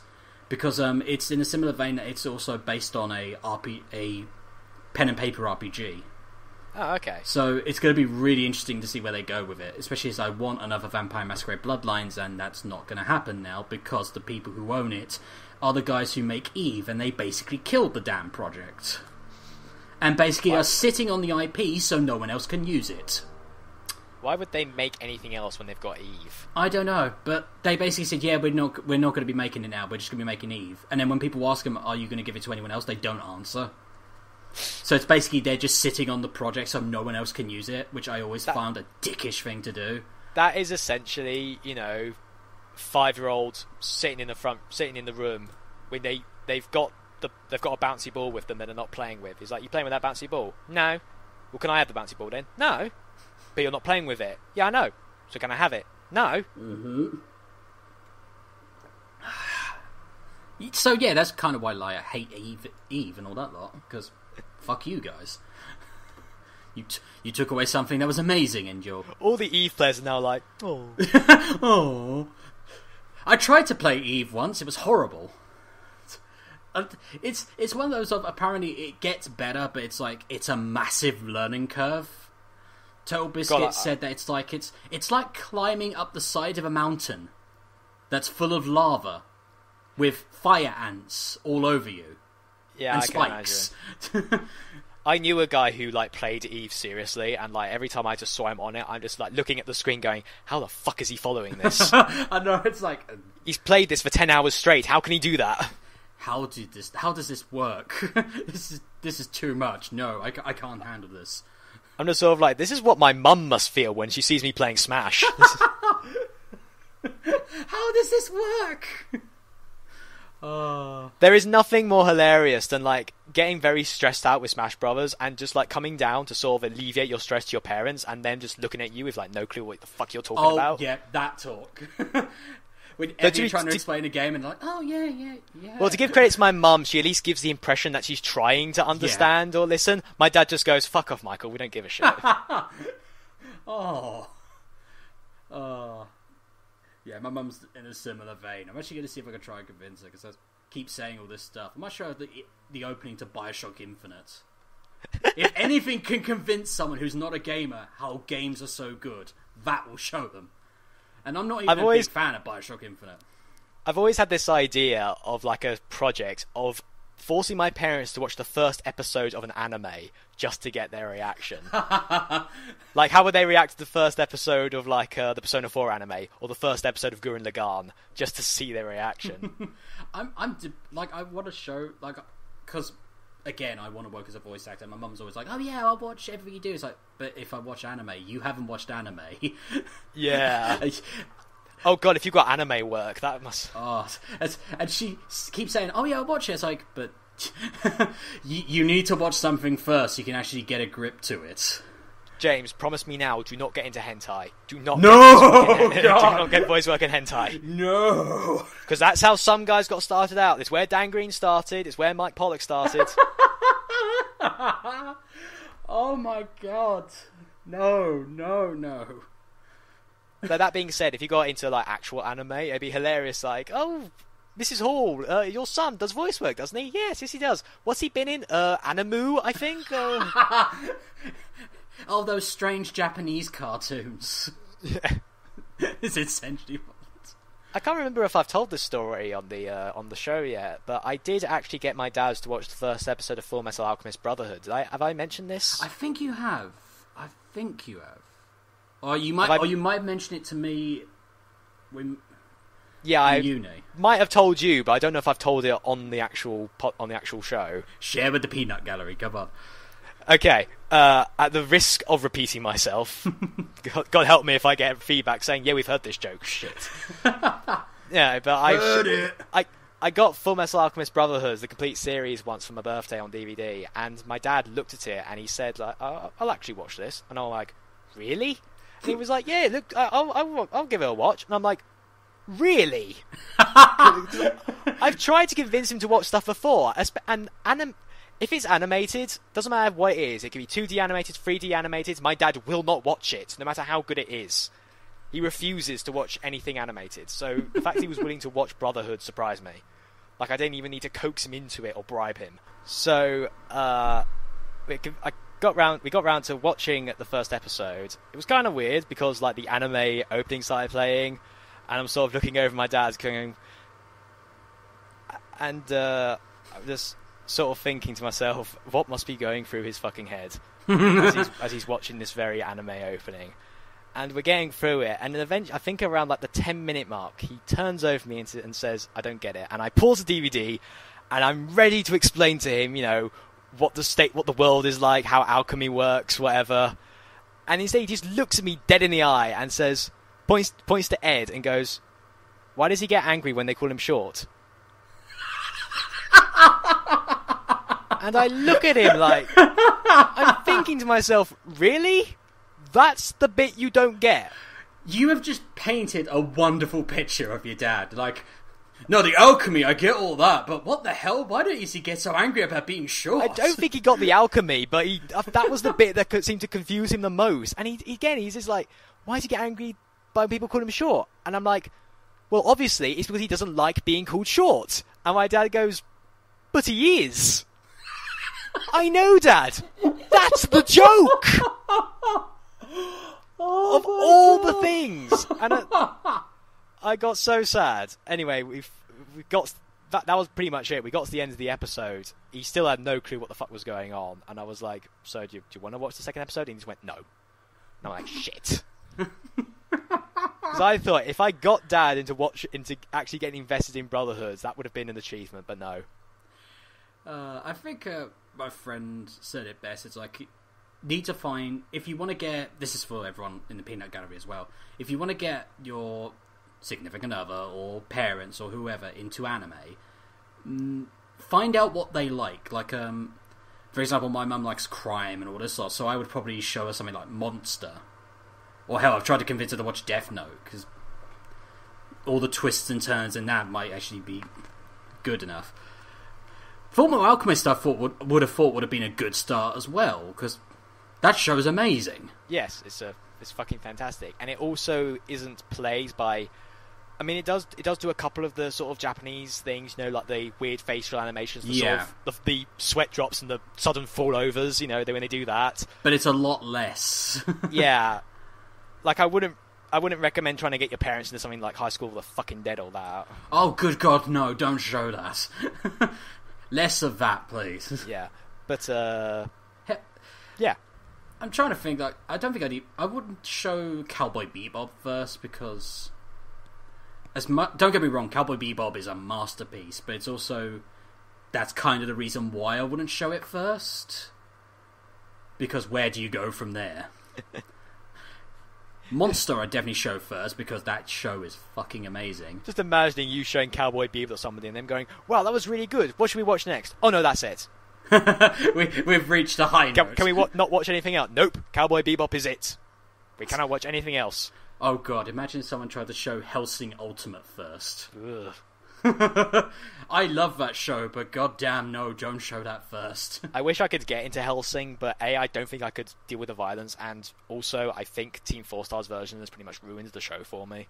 I will say this though, I love Takahara as a Alucard. He is perfect, but Crispin Freeman is just has that voice where I'm just like, yes, master. Just perfect for Alucard. But yeah, Team 4-Star just owned that, as well as Dragon Ball, which is apparently getting a new series. Oh yeah, they're doing another Dragon Ball series. And Dragon Ball Super, which apparently is going to make GT non-canon. It's like, oh, is it? Yes. What was great is that as soon as I saw that, the whole internet was like, oh my god, we're getting Dragon Ball, oh my god, and my reaction was, oh, what else is happening? Here's the thing, it's like I've talked about this before, that I used to love Dragon Ball Z. I used to love it when I was a kid, and I started to go down when I was getting older, and then when GT came out, that pretty much fucking killed it for me, because GT was a pile of shit. Well, GT was, what's his name? Akira Toriyama. Didn't he pretty much write GT at gunpoint? Make another Dragon Ball series! I don't think he even wrote it. I think he just basically, like, he did some of the designs, but he didn't have a massive part to play. Oh, right. Because I know it, because it eventually got to the point where it was like, no, I don't want to write anymore. Yeah. And they were like, no, we're making money off of this. Why would you stop? And he went, fuck you guys, I'm out of here. Yeah. And it also didn't help that when it was first released in the UK, they did it back to back with the last episode of Dragon Ball Z. So you had Dragon Ball Z, the dub we were used to, and then they re-released Dragon Ball GT, the first episode, and it had none of the original actors. It wasn't Funimation, and it wasn't Blue Ocean Group, the other Dragon Ball. So everyone felt very confused. Yeah, because it was a whole new dub. Like, none of these actors we recognised, and they were all terrible. It's like, what the shit is going on? It also didn't help that Dragon Ball GT was just fucking dreadful. Like, really bad voice act. It was just really bad characters. It was the only thing that was kind of good was they tried to make Pan relevant, which was good. I think it was like, yeah, we've got a female character who's actually part of the plot, unlike Dragon Ball Z. That was the only good thing about it. Other than that, it was a pile of shit, and that played into Akira Toriyama. They was not happy with that. Then Dragon Ball Evolution happened. We don't talk about Evolution. Actually, I do. No, that's a lie. We do talk about Evolution. We talk about it a lot. To take the piss out of it. That happened, and Akira Toriyama was so pissed off with it, they actually started writing the Dragon Ball Z movies. For one, to make them canon. because the last few movies are actually set after the Dragon Ball Z series, so they're actually canon. They actually make sense, unlike the first 10 movies. All those fucking movies, like, are so non-canon. They make no sense in the timeline of things. They're like, right, wait, this makes no sense. This makes literally no sense. Yeah, basically it's been making it canon and everything. Although I have been hearing there's been some really hilarious stuff in the newest movie. What, the one where Frieza comes back? Yeah, apparently they pulled some bullshit and it's hilarious. Of course they pulled some bull... It's Dragon Ball! Dragon Ball! It's all about pulling bullshit! Bullshit. Why do you care? It's how they got Frieza to come back. It's how they made Goku go Super Saiyan 3. Oh my god. I love it that literally just came out of nowhere. Like, I can turn Super Saiyan 3. Wait, what?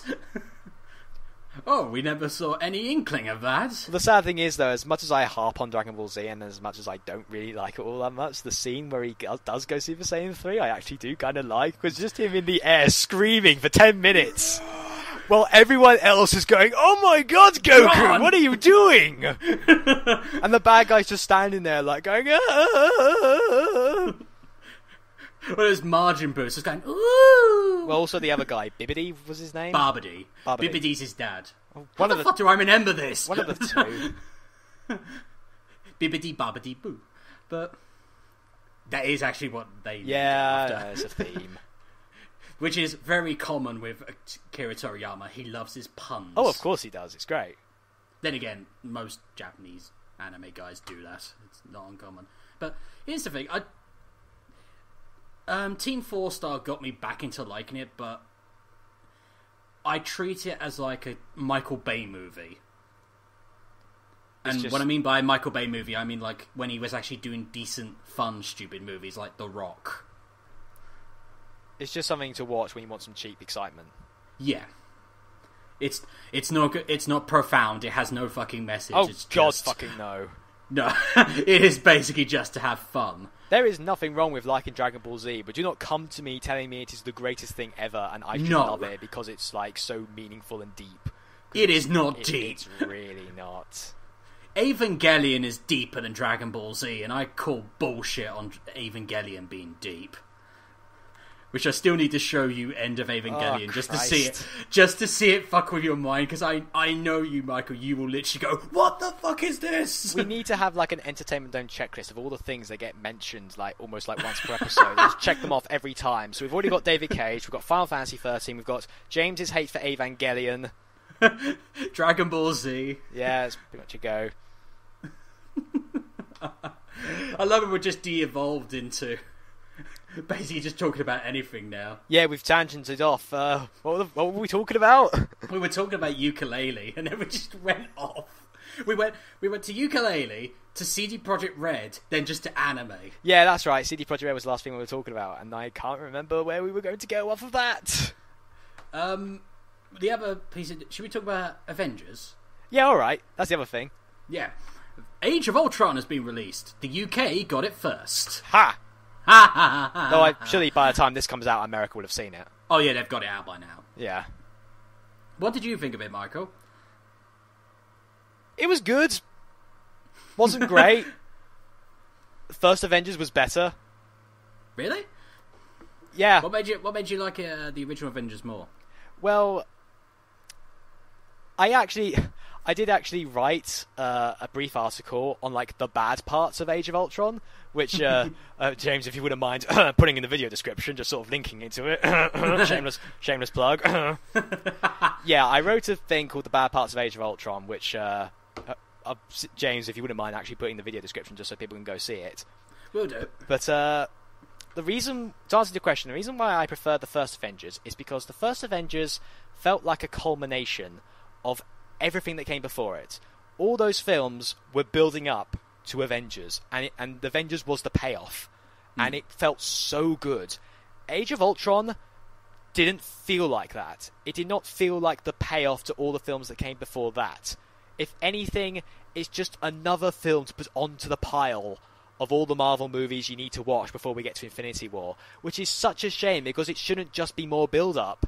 I think I know what you're saying. You're saying it's more like the halfway house. It doesn't. It should have been the finale to a second season, in a way. But it didn't feel. To me, it felt like that very awkward. You know how America likes to have mid-season finales, and they always. Oh God, I hate that. And the mid-season finales always feel super awkward, and it's like we're stopping here. Whoever thought that up, please, for the love of God, give yourself a slap round the face, because screw you for adding that into series. Yeah, it's not great. And that's Isn't Doctor Who doing that as well? Well, Doctor Who started doing that, and then they stopped. So it's Moffat's fault. Yeah. Damn you, Moffat! Well, because Doctor Who got super popular in America, and so obviously they started aping that for a bit. But yeah, they seem to have stopped doing that. But yeah, Age of Ultron to me felt like a very sort of awkward mid-season cliffhanger to me than anything. Like it ended, and I'm like, okay, so what got accomplished? By the way, spoilers for Age of Ultron. Yeah. What really got accomplished by the end of Age of Ultron? They beat the robot up. Hooray! They know about the Infinity Stones. I think he said zones. Exactly, but that's the thing though. Age of Ultron again is just more build up for that.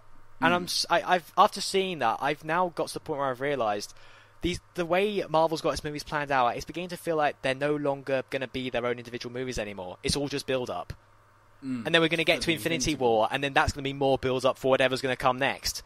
No, Infinity War is meant to be the last one. But the thing is meant to be the culmination. But that's the thing, though. We've still got another film coming after that, and I doubt they're going to stop the Marvel movies after that. No, it's Infinity War Part 1 and 2. They have actually split it up into two. Yeah, movies. I know they're doing that, but I've just got this worry that Infinity War is going to end, and then it's going to be like, oh, but this was only the beginning, and we're like, oh, fuck off. Oh my God! I just thought something. What if? By that time, because DC are trying to do the same thing and failing might I add. Badly. I'll come on to that in a second, because there's something I really want to talk about with Suicide Squad. Oh yeah, I will come on to that in a bloody moment. But what's going to happen is, because DC's trying to do the same thing, it builds up. Infinity War happens. DC have their Justice League, whatever, and then it turns into the Marvel versus DC storyline. Never happen.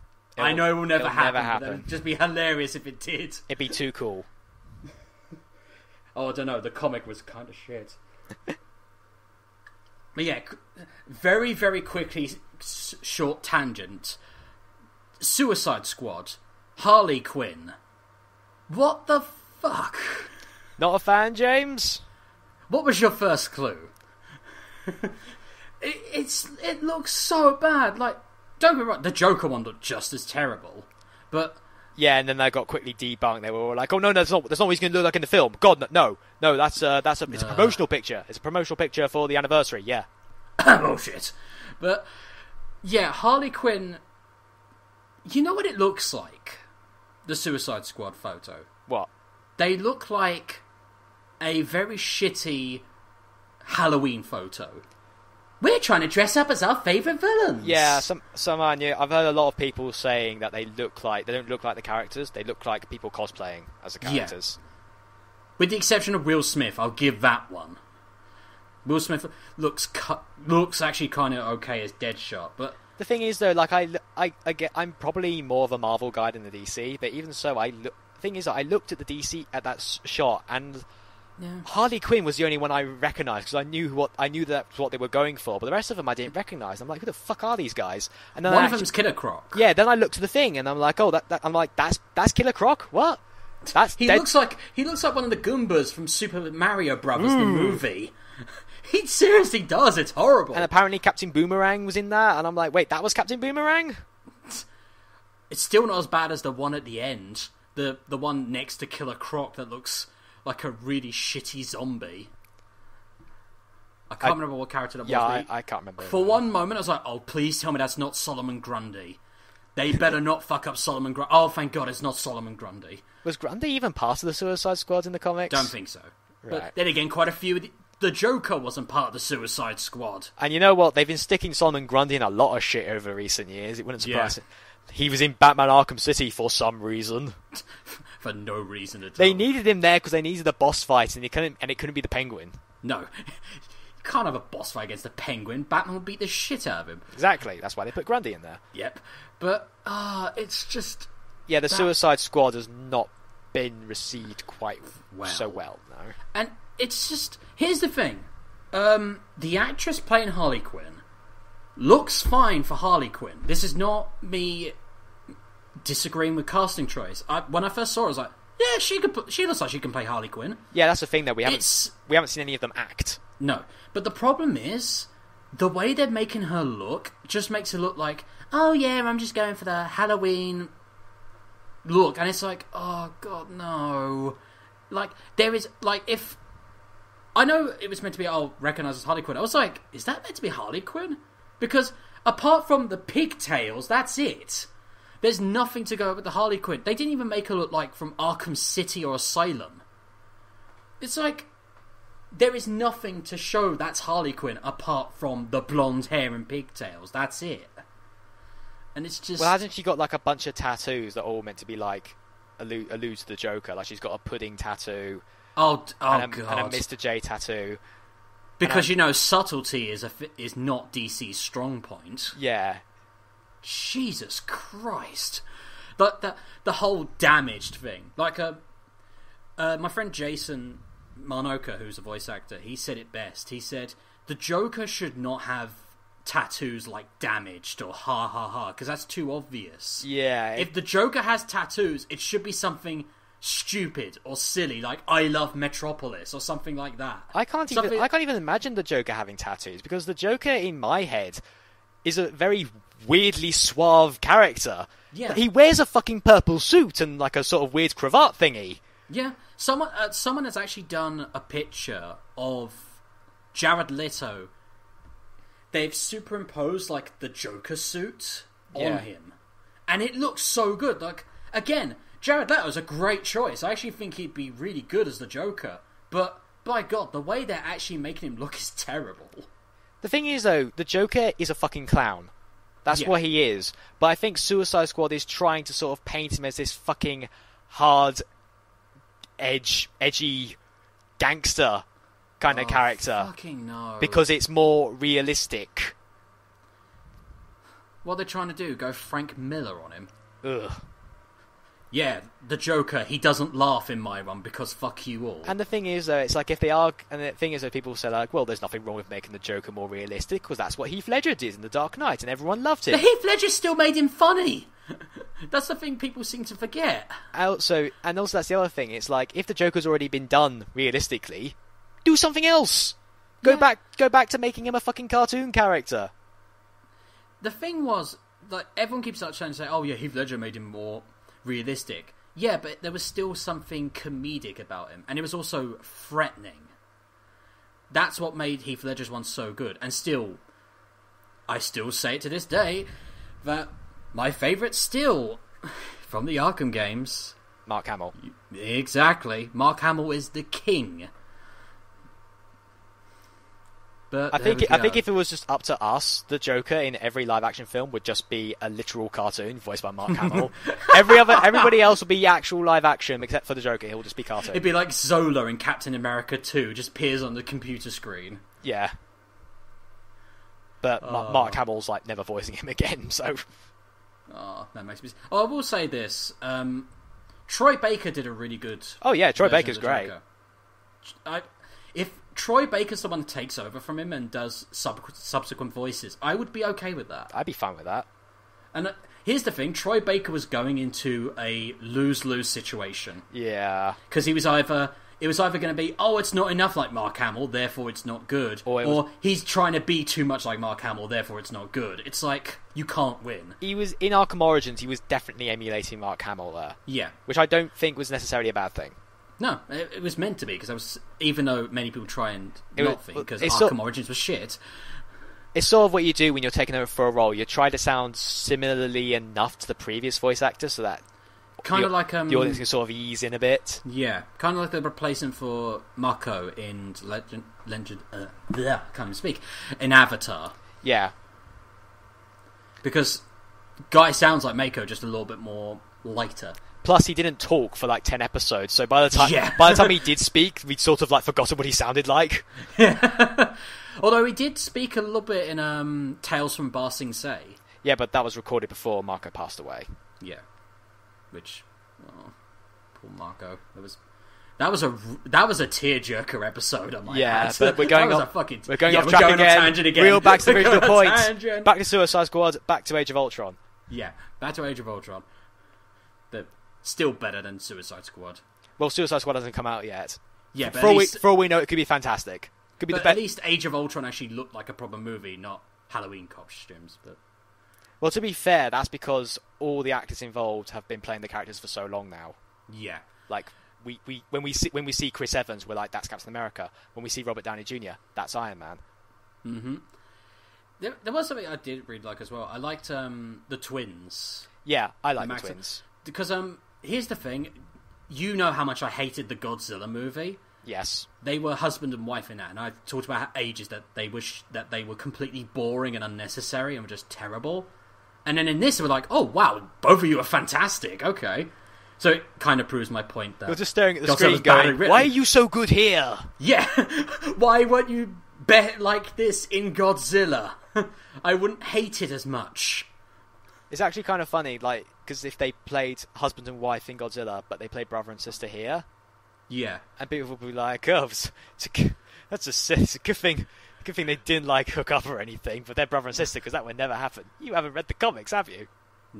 The ultimate version of the comics. I was sort of looking at the screen, going, "Are they going to go that route?" They said they did.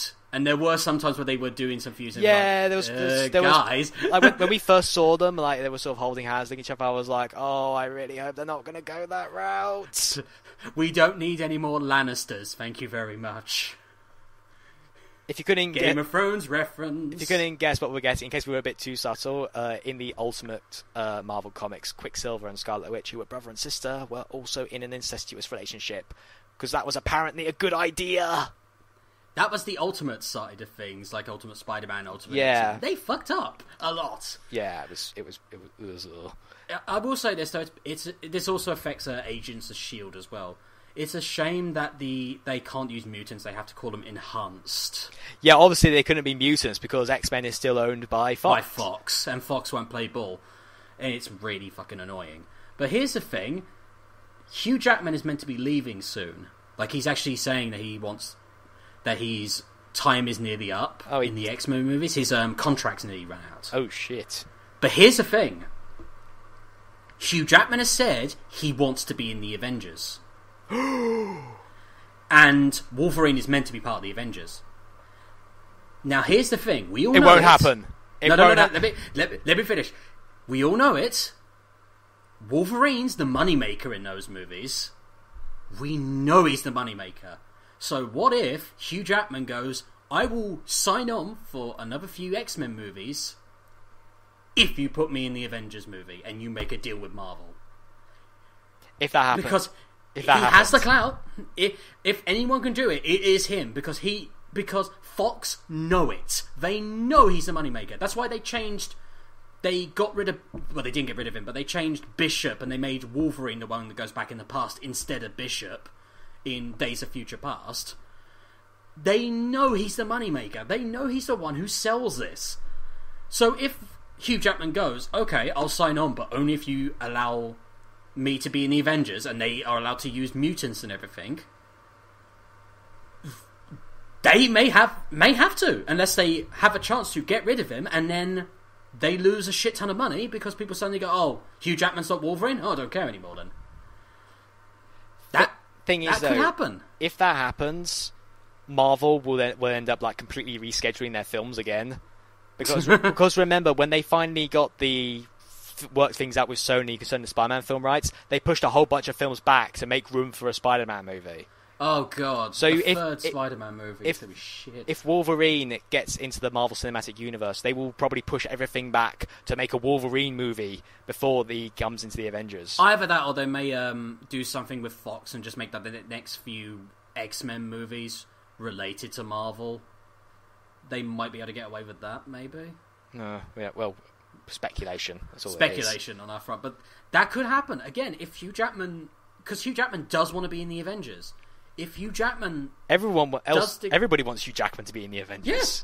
I want Wolverine to be in the Avengers. That'd be awesome. I want I want the mutants to be in the Marvel Universe, and it just pisses me off that Fox are just like, no. And that's the only thing that annoys me about Days of Future Past. It did so well that it saved Fox. They had the complete opposite of what happened at Sony.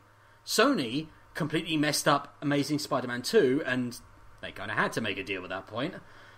And then they're making a new Spider-Man movie, which is essentially the same as the last two sets of movies. Yeah, it's in a high school. It's another origin story. Well, I'm hoping that the Marvel Cinematic Universe Spider-Man movie starts after he's got the powers. You know what I want because we've seen the origin story twice now. Yeah, we don't need to see it again. We don't need it again. If I see Uncle Ben get shot one more fucking time, in fact, I will step in and shoot him myself just to get things going. Can we just get started now? Thank you. You just see me walk on screen and just shoot Uncle Ben, going, "Can we get this shit over with?" Come on, Peter, grieve. Get it over. Just now, put the mask. Let it all out, lad. Get the mask on and go fight crime. You know what I want it to be like? I want it to be like Tim Burton's Batman, where it literally just starts off with Batman, and you just see it through flashback. And even then, you don't see full things; you just see hints. I don't even want flashbacks. Just let's have Spider-Man. Just start the film. Spidey's already around. He's maybe begun to make a name for himself. Have some nods to the Avengers and to everything, and then finally have him join the Avengers. Because that's all what we want. Speaking of which, what do you think of the new team? Oh, what, the one that appeared at the end of Age of Ultron? Mm-hmm. I'm cool with it. Yeah. I mean, I looked like I'm super pissed that Falcon wasn't there during the final battle, but War Machine was. Yeah.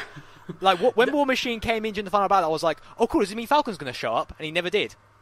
And I was like, "What the fuck? No. Where's Falcon?" He's more than showed that he's an awesome fucking character in the end of Captain America 2, which I actually just very recently watched. I have not seen Captain America 2. It's actually really good. I've heard it's good. It's really good. The first one was okay. The second one more than made up for it. It was amazing. Yeah, I've heard a lot of people absolutely love that movie. Just also, it also be nice because to get the mutants back into the Avengers and everything, because it's also affected Agents of S.H.I.E.L.D. Because okay, James. I just realised something. I have not caught up with Agents of S.H.I.E.L.D. Okay, I'm still several episodes behind. Where are you on Agents of S.H.I.E.L.D.? Well, the last episode that I saw, spoilers for Agents of S.H.I.E.L.D., the other S.H.I.E.L.D. have come in and taken over. Coulson's run off, but he and Hunter are going to, sort of make a comeback. They're going to do something. And Sky's gone off with Nightcrawler. I mean Daredevil. I mean Darecrawler. Yeah, okay, I won't say anything else for the moment, but basically, wait until when you see the next few episodes, just take a look at it and think this is the Enhanced, not the Mutants, and you'll see what they're doing. Right, okay. Because you can tell this is meant to be a certain series of movies that they can't use anymore. Alright. Oh, can I actually also add, just in regards to Agents of S.H.I.E.L.D., yeah. I actually looked up the character that Sky's meant to be from the comics. Yes, Quake. Eventually curiosity got the better of me. And I thought, well, you know what, I know she's got superpowers. This isn't much of a spoiler. So I looked her up, and yeah, she's a superhero called Quake. And then I did it wasn't that much digging, but it also said that she was the daughter of a supervillain. And I'm like, okay, so that's her dad in the TV show. And it turns out that in the comics, Sky's dad is a supervillain called Mr. Hyde. And suddenly his entire character makes perfect sense. Yep. The moment I saw his supervillain name, I was like, I get it now. I get what he is. It just makes perfect sense. Mm-hmm. It's perfect. I love when I read up on Quake, I was like, oh my god, this would be so awesome. Like, some of the stuff she does is just fantastic. The thing is that her powers aren't Earth-based, aren't they? She can make earthquakes, but it's not like she's moving the Earth. Her powers are that she can vibrate the molecules and stuff. Yeah. Because she does that to the water in the tap, and it makes a sort of... I'm assuming that she'll get those powers later on, maybe? Well, it's established that she can, fucking move the Earth. She's caused like a few earthquakes at this point. Can I just say, like, when everybody found out she had power, well, before everyone found out she had powers, Fitz was such a bro. Yeah. I was such a bro. He was so looking out for us. He was so cool. And then everyone found out she had the powers, and like everyone was like, "Oh, why did she tell us?" And Fitz went, "Because she thought you'd freak out, which you all did." Oh my god! Speaking of which, Gemma is turning into the villain from X-Men. Oh god, Gemma! She is turning into like Bolivar Trask and everything. Next thing we know, she's gonna be making fucking Sentinels. Oh, I got so sad when she and Fitz had a hissy fit. I'm like, oh no, they were such good friends, but they're falling apart. Yeah. That I was literally sitting there going, "Oh my god!" That it's the way they're going with her. I'm like, is she gonna be like Trask? Is she gonna be like creating Sentinels in the Marvel universe? I don't think she's gonna go full on villain, but she's definitely like, you know, she's trying to help in her own way. But it's wait, I know what they're doing. I know what they're doing now, because this is setting up the next Captain America movie. For Civil War. With the Registration Act. Yeah, the Registration Act. I think they released some concept art for that today, which is essentially Captain Has America. It? It's essentially Captain America and Iron Man just about to fight each other. That's it. It's not. We know you'll get excited, so here we go. Like, we all knew that was going to happen. Yeah, that's what. That's the whole thing about. It's the poster for Civil War. The comic book is literally Captain America and Iron Man fighting against each other, even though there's tons of superheroes fighting against each other in the Civil War storyline. It's kind of hilarious how, like, the original Civil War storyline eventually is sort of like notorious of being actually really bad because they dragged out for so long. The Registration Act itself was never fully explained. Characters being killed off for no reason and everything, and just it was also it was meant to be one of those, like, sort of, because the whole debate is meant to be a debate, and it's meant to be a very grey area. But from what I've read, it eventually got to the point where Iron Man just went full on bad guy. Yeah, and it was suddenly just became, okay, no, pro-registration's bad, anti-registration's good, and he's like, well, fuck any sense of debating here. Yep. That being said, though, the video game Marvel Ultimate Alliance 2, which adapted the Civil War storyline, is pretty decent, and apparently it did the story a lot better than the original comic did. The comic book. Yeah, I think it's going to be one of those that the movies and the games are going to be better adaptations of it than the actual source material. It was actually kind of in a similar way to like Les Miserables. Like, the musical is far better than the fucking book. Yeah. The book is dreadful. The Ultimate Alliance 2 game was like, actually, I found myself really enjoying that because it was like you had a number of characters to play, a lot of special conversations you could have and such. It was just, to me at the time, it was just very interesting to see. Because special moves were awesome. I had never seen like superhero versus superhero stuff before. So to me, seeing this massive divide was very interesting. It's going to be interesting how this all plays out into Infinity War, because Infinity War did kind of happen in the comics, and it took basically every single superhero to beat Thanos. Well, obviously.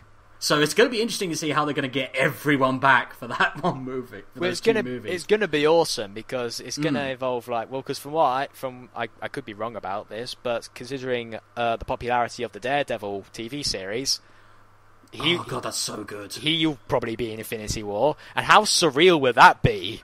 Because he doesn't have superpowers. He's just a guy. Yeah. Here's the thing. That actually made me convinced that Disney are actually doing a good thing. Because when Disney are in charge of Marvel, I was thinking, okay, so we're not going to get anything too dark. Oh god, no. And then suddenly we got Daredevil. I was like, holy shit! Some of this is really fucking violent. I don't think Disney owns Marvel yet, but I think Marvel's got plenty of wiggle room. Leeway. I don't think it's a position where Disney's like, okay, we own you. It's more of like, okay, we've bought you out, but we're just gonna let you do your thing, and we'll just make money. We'll have some control, but not. Because if Disney had full control and really were gonna go down that route, we wouldn't have Deadpool, like, at all.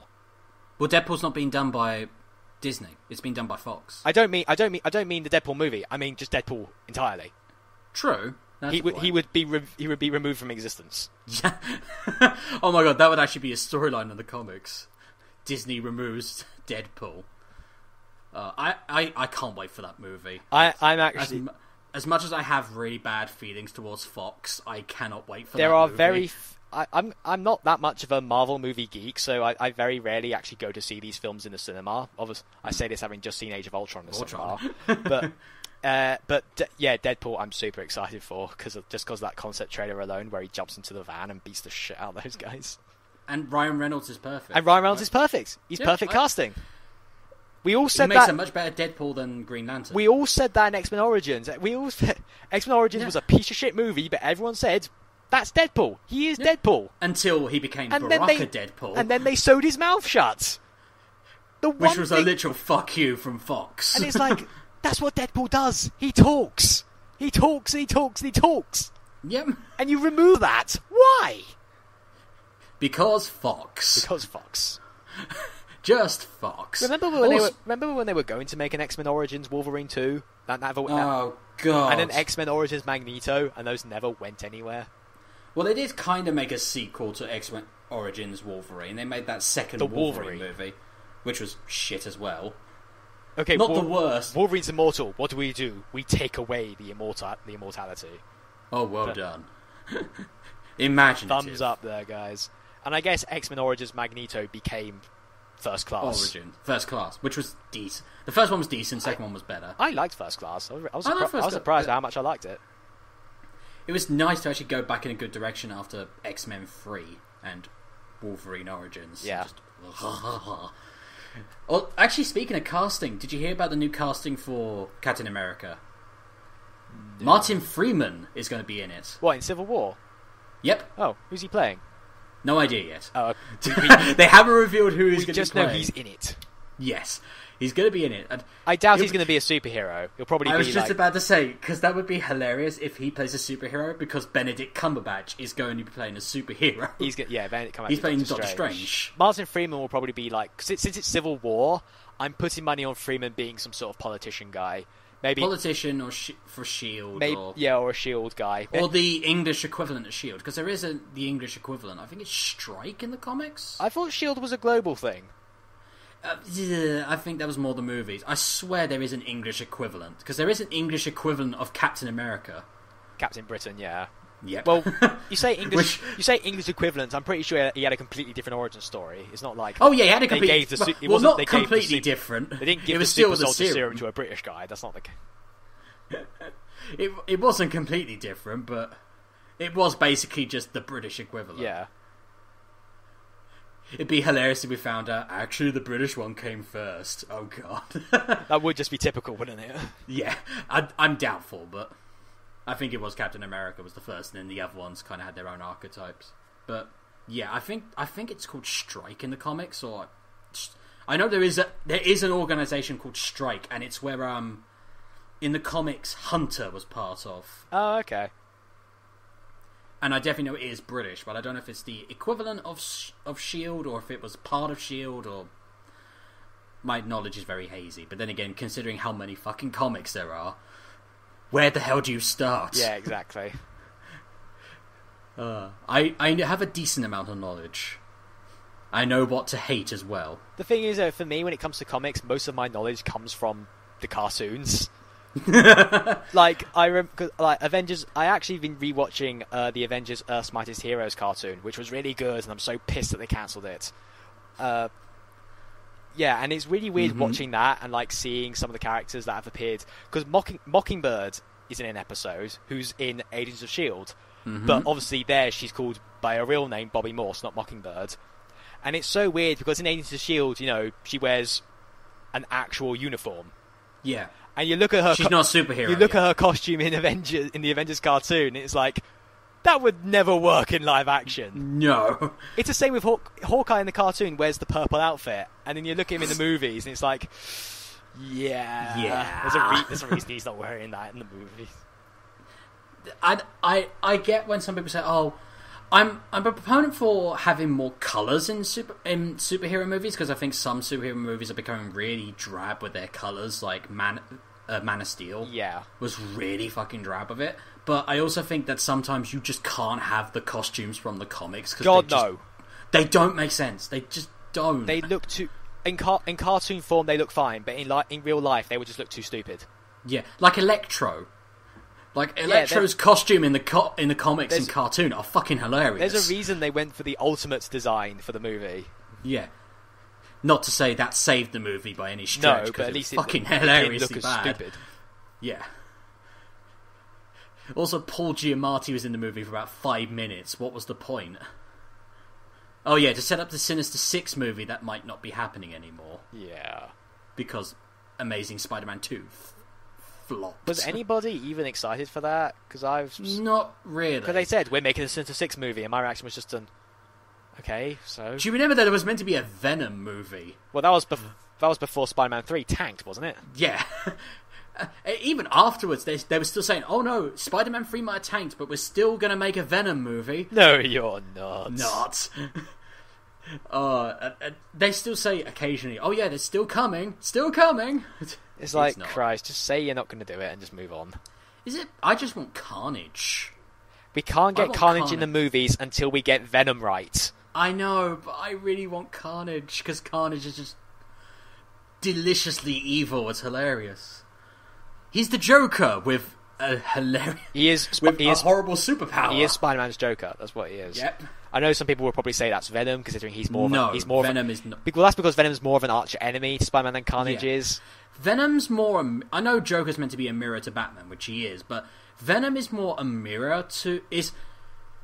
Okay, Venom and Carnage are both the Joker, but Venom is more the opposite. So this is what Spider-Man could have become if he was evil. Yeah. While Carnage is the insane. Yeah.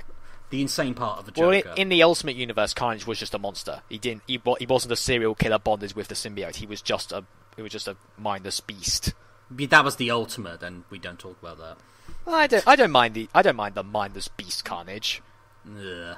I've seen a picture of apparently in the comics Groot gets Venom on him. It actually becomes Venom Groot. I think I've seen that. It's just, I am Venom. It's like, oh, well, Jesus. To be fair, Groot getting Venom would be pretty terrifying. That would just be horrible. The dude died and came back, so... As the most adorable dancing plant imaginable. We are talking about Groot still, aren't we? Yeah, we are still talking about Groot. Yeah.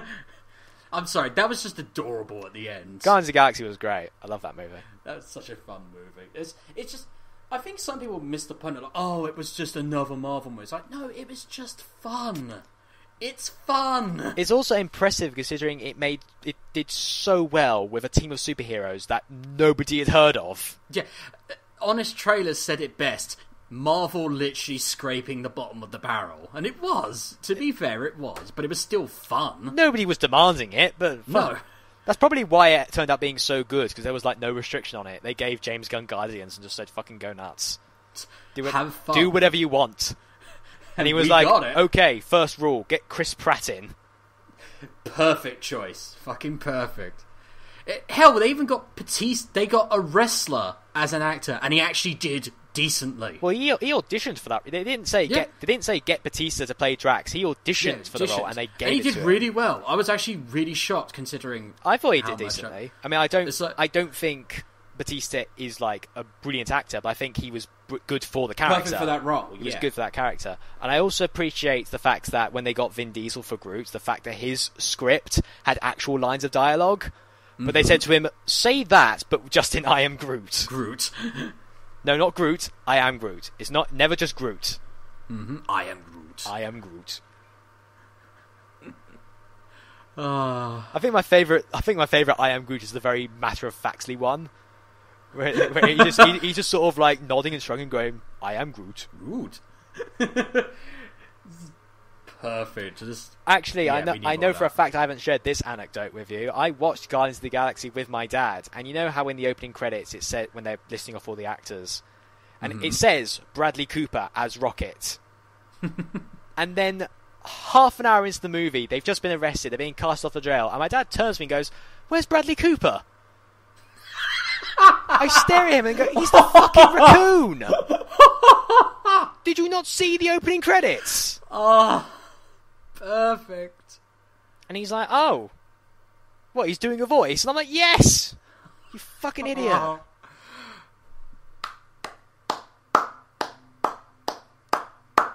Well done.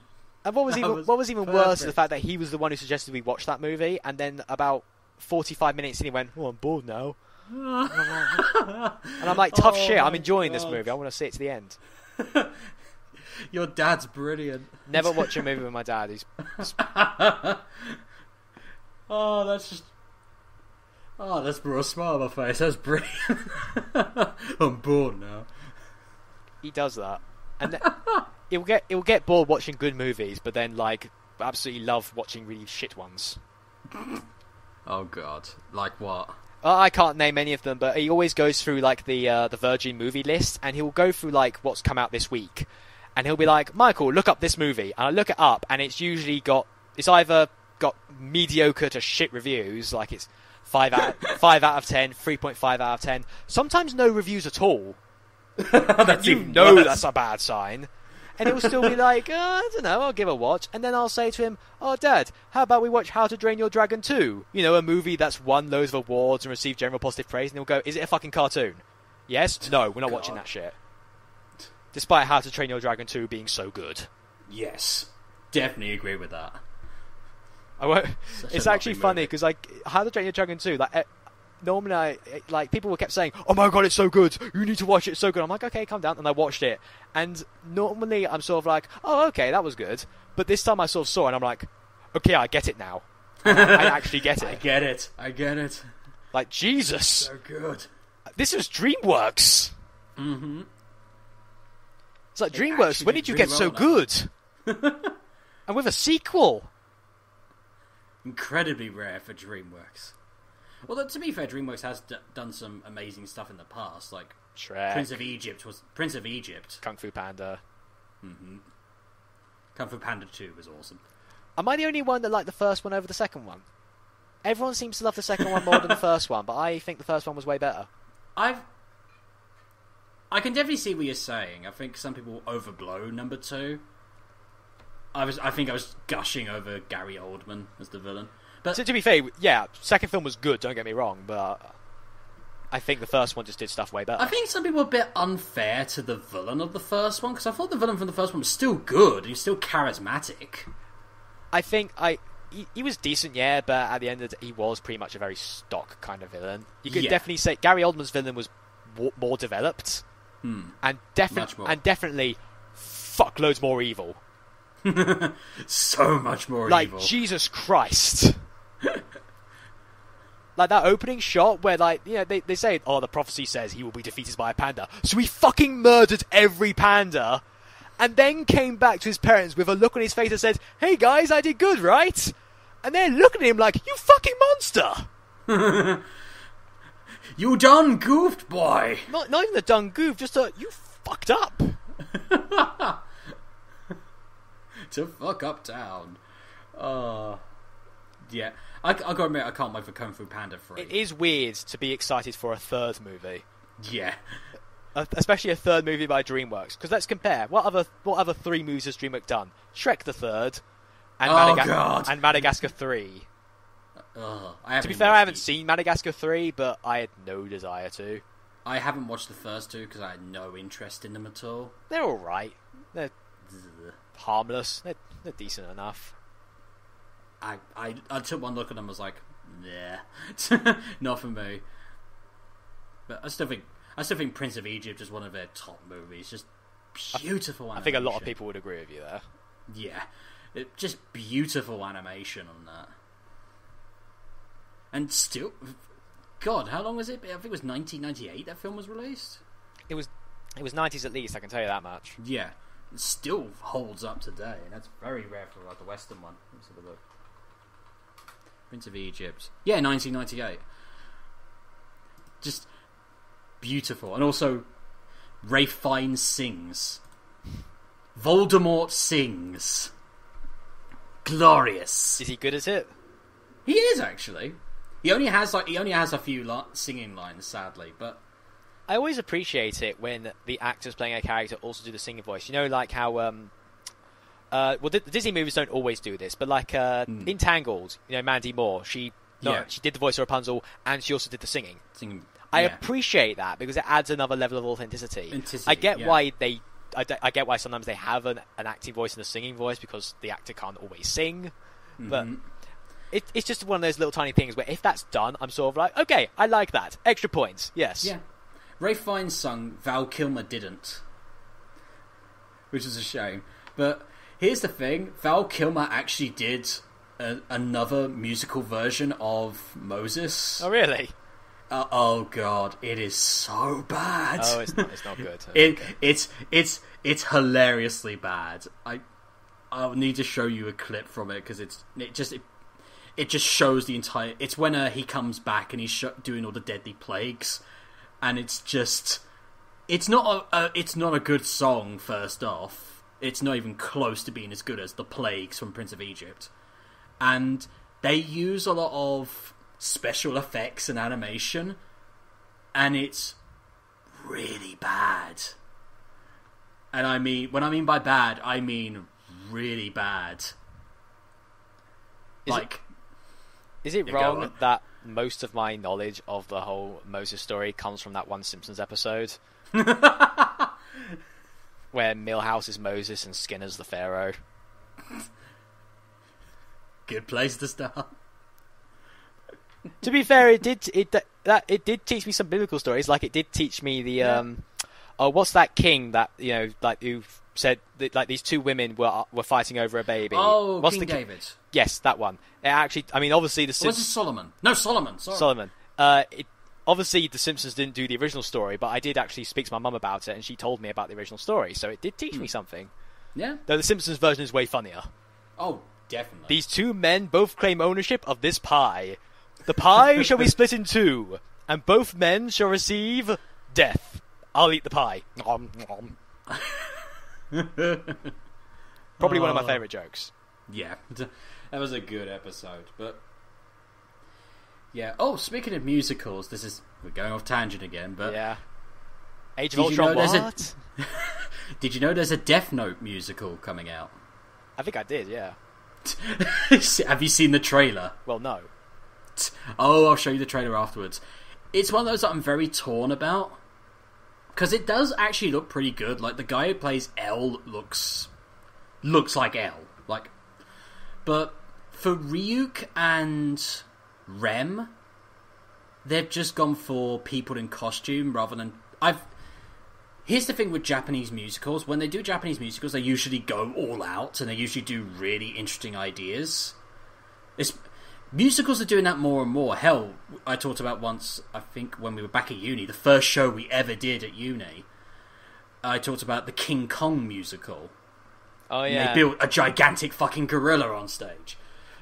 But, yeah, they're basically just Rem and Ryuk are just two people in costume.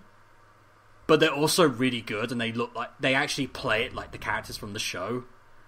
So it's like, I'm torn, because I think they just look like people in costumes, and I'm like, meh. But they look really good performance-wise. It's like, ah. And also the music's done by Frank Wildhorn, who also did Jekyll and Hyde, the musical. Which is still fucking awesome. With the exception of the David Hasselhoff version, because David Hasselhoff screwed it over. I'm not even going to bother asking about that. Just don't ever have David Hasselhoff in anything ever, okay? Unless it's the SpongeBob movie, then it's fine. Yeah, okay, that we can allow. Who are you? I'm David Hasselhoff. Hooray! Oh, God. Is it wrong that I actually think the SpongeBob movie is actually really good? The first one, not the second one. I haven't seen the second one, but I haven't watched either of them. I've got to be honest. The first SpongeBob movie, looking back on it, is actually surprisingly decent. It most probably is. It has a really good message to it. I got to be honest. I could never get into SpongeBob. I think I was too old at that point when I tried watching it. I think I was. Yeah, I was in secondary school, I think, when I tried to watch it. I just couldn't get into it. I think that's just an age thing. I may give it another try. Maybe my viewpoint has changed since then dramatically, so hell, I may watch it again. I may love it. Who knows? I'll give it a try. One day. After everything else I've watched. Yeah. Because I've got so many other things to watch. Yeah, that is pretty much the way to go. Because I still need to watch Psycho Pass. Is that an anime? Yeah, that's an anime. Because it sounds like an anime. Yeah, it's an anime. It's one of those where it's like, the name is like, right, that's an anime. But, yeah, so what else didn't you like about Avengers? We've gone way off tangent. Back to Avengers. Okay. Quickly, back to Avengers. Right, we've gone past the 2-hour mark. Yeah. What else did I not like? Okay, probably aside from the fact that I felt it was just more filler, this is probably the one that's going to make people want to murder me the most. But it seems to be a thing I'm not alone on. James Spader was really good, but that wasn't Ultron. Ultron is not someone who can make jokes and be all philosophical and metaphorical and like the way he speaks. Ultron is an emotionless, soulless machine that's just following its programming. But the Ultron in this was too human, and that's not what Ultron is. Ultron's just the whole point of Ultron is the fact that he's not human. And I get probably the reason why they changed him so much is because the Ultron from the original comics and such probably couldn't carry a whole movie. That, and also because probably it's a cliche, like, oh, it's another I'm a robot, therefore I'm soulless and all this. But at the same time, having another villain who's like, because that seems to be a thing that Joss Whedon does with his villains. His villains are always this kind of sort of charismatic, jokey kind of sort, and that in and of itself is sort of a cliche. Because that was pretty much Loki. Loki did almost the exact same thing in the last movie. There's quite a few bits that are obvious things between the two, like when Loki's beaten, Hulk smashes him into the ground. When Ultron's beaten, Hulk beats him into the ground twice. Well, punts him first and then throws him out the plane. Like, don't get me wrong. Again, like I said, James Spader did a great performance, given what the script, was. And Ultron did have some funny lines. I won't lie about that. But the bit where he cuts off Andy Serkis's arm. Yeah. Because go, sorry. Yeah, I found that funny, but at the same time, I was like, I'm sort of watching, going, that's funny, but Ultron wouldn't do that. No. Like, he wouldn't have got because the reason he cuts his arm off is because Andy Serkis's character, who's called Claw. He compares him to Tony Stark, and that really pisses him off. And to me, Ultron wouldn't have got so angry over being compared to Stark. He just wouldn't have given a shit because he's a robot. He has no emotion. If he was going to cut the arm, and he probably wouldn't have even cut the arm off. Yeah. Unless Claw attacked him. I can't think of any reason as to why Ultron would have done that. And so, yeah, that's my problem. They made Ultron too human. And that's not. I can definitely see the problem with that, especially as he's just another charismatic villain like Loki from the previous movie. But I wouldn't want the Ultron from the comics either, because as we said, it's the cliche. Oh, he's just this emotionless thing. It's like we needed something different from those two. It probably wouldn't have carried a movie that long, at least not for like the general audience. We need another few villains for that. But that's sort of where it fit. That sort of adds credence to my filler theory. It's sort of like, oh, we can't go to Infinity War just yet. We need another Avengers movie. Who else? What other Avenger villains do we have? Ultron. Yeah, let's get Ultron in. Yeah, because Thanos is going to be completely Ultron different. Is the filler villain. That's what he is. Yeah. Because he sure as shit ain't coming back. No. At least I hope not. You can kind of hint that maybe they've not completely killed him off, because when the last one tries to attack Vision, you don't actively see Vision kill him. Yeah, but... And so you could say, oh, maybe Vision kept a bit of his code inside him. You could say that, yeah, but I hope they don't bring him back, because that will just be, Yeah. Or if they did bring him back, make him like Thanos' flunky or something. Well, I can't imagine Ultron being a he'd die first before being a flanky.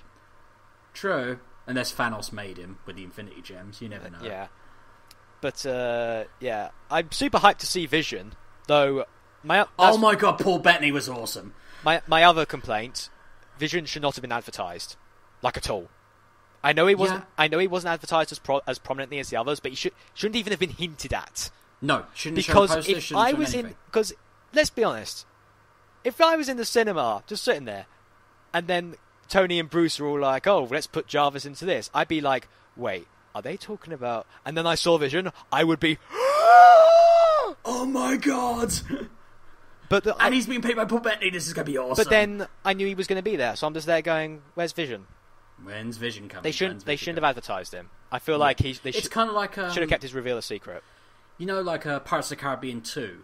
Yeah, like when at the end it's Barbossa like, you need someone to show you, and then Barbossa just appears. Yeah, it's like, holy shit! That's a holy shit moment.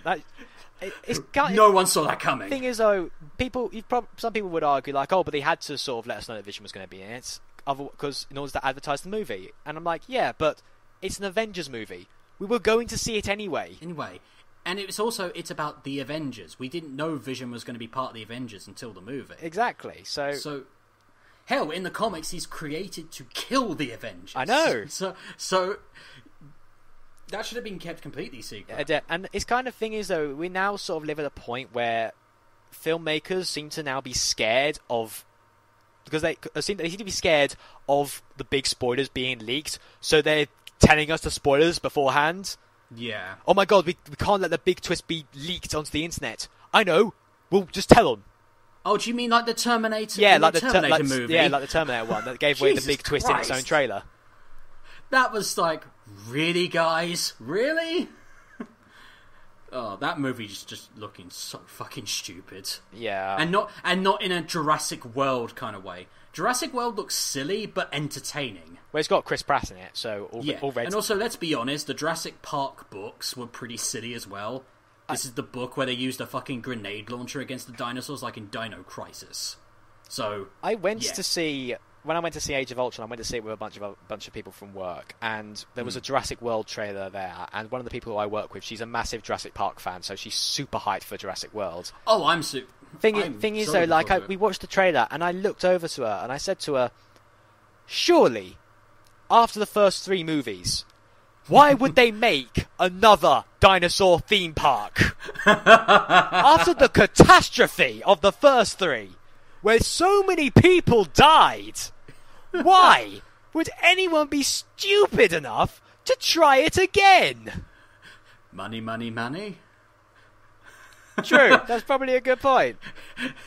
Have you seen America lately? Yeah. My American friends be like, James, don't take it to big America. I'm sorry. But money would definitely be like, oh, we can make money out of this. But people can die. People can be replaced.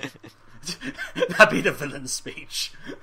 That'd be the most like just one note villain ever. Yeah, the most generic. The most generic villain ever. People can be replaced. Oh, we haven't heard that before. Speaking, that also reminds me of another movie that got advertised when I was watching Age of Ultron, like The Rock's new movie called San Andreas, which is just another apocalypse movie.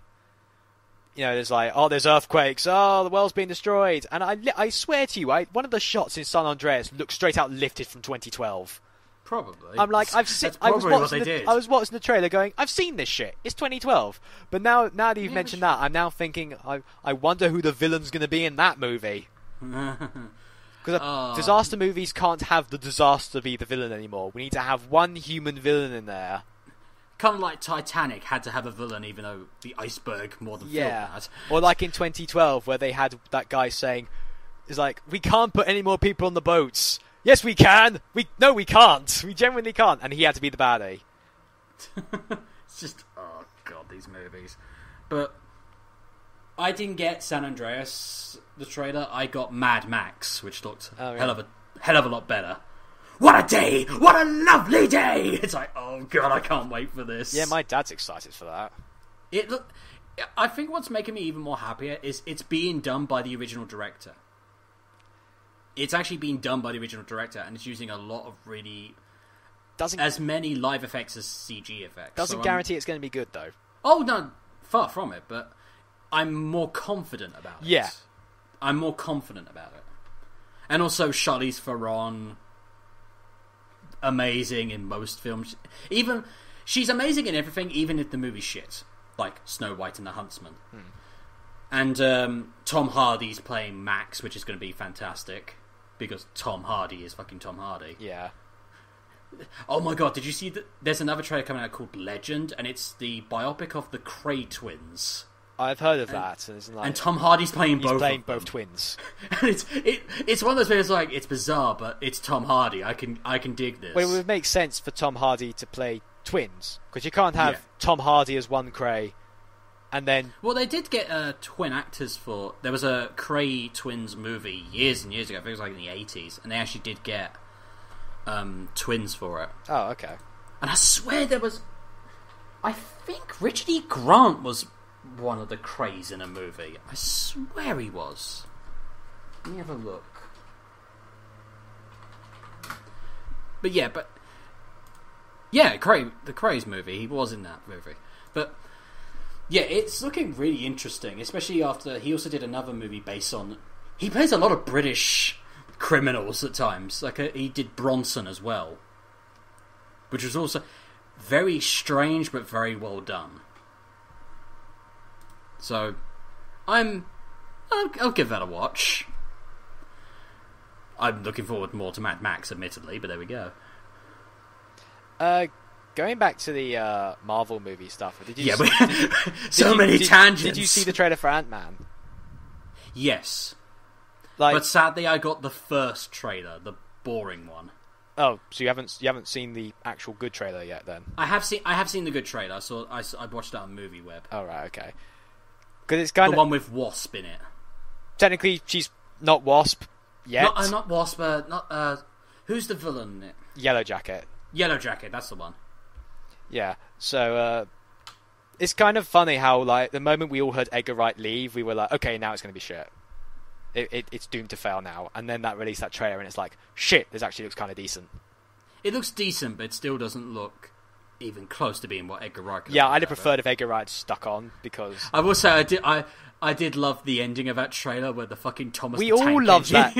That's the reason so hilarious. That's the reason. That's the thing. The thing is, a lot of people have said like they shouldn't have put that in the trailer. They should have saved that for the movie. But then somebody else pointed out the reason they put that in the trailer is because Ant-Man had received such a negative press surrounding it. They had to put it in there to let everybody know, no, trust us, it's going to be good.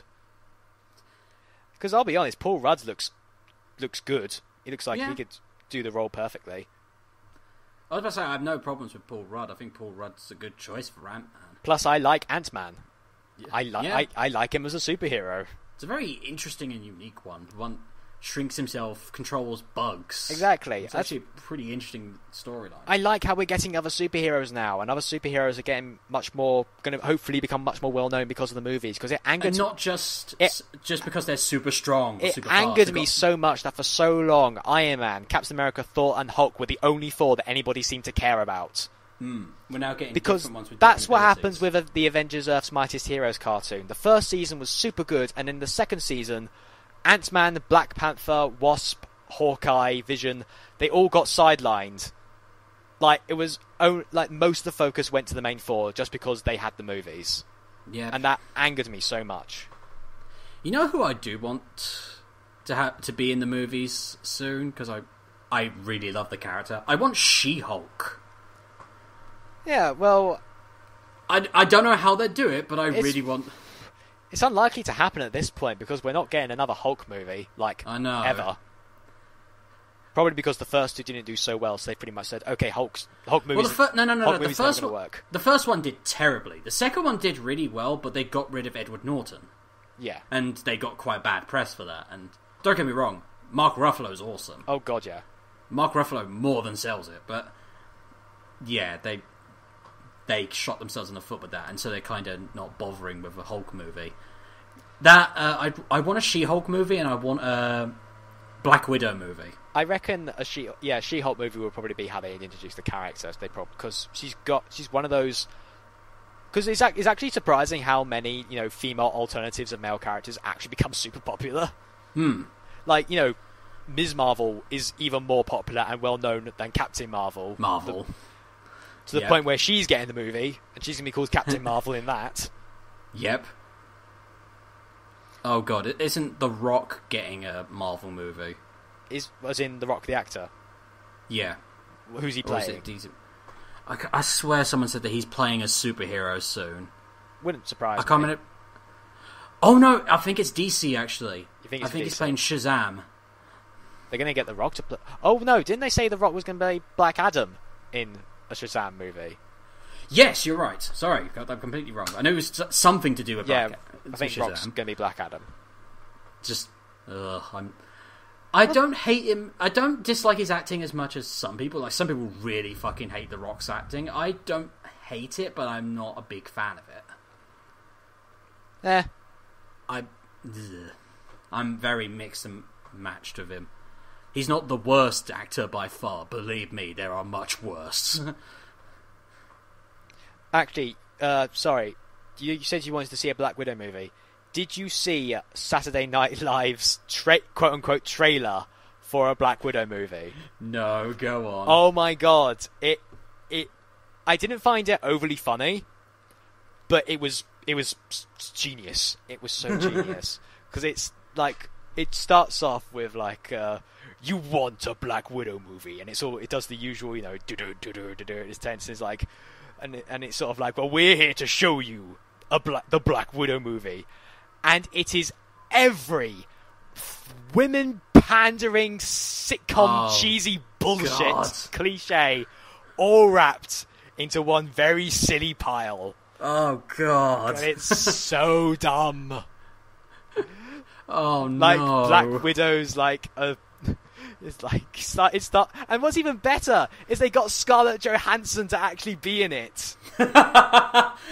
Of course. Which was the best part, the fact that Scarlett Johansson was actually doing the fake trailer.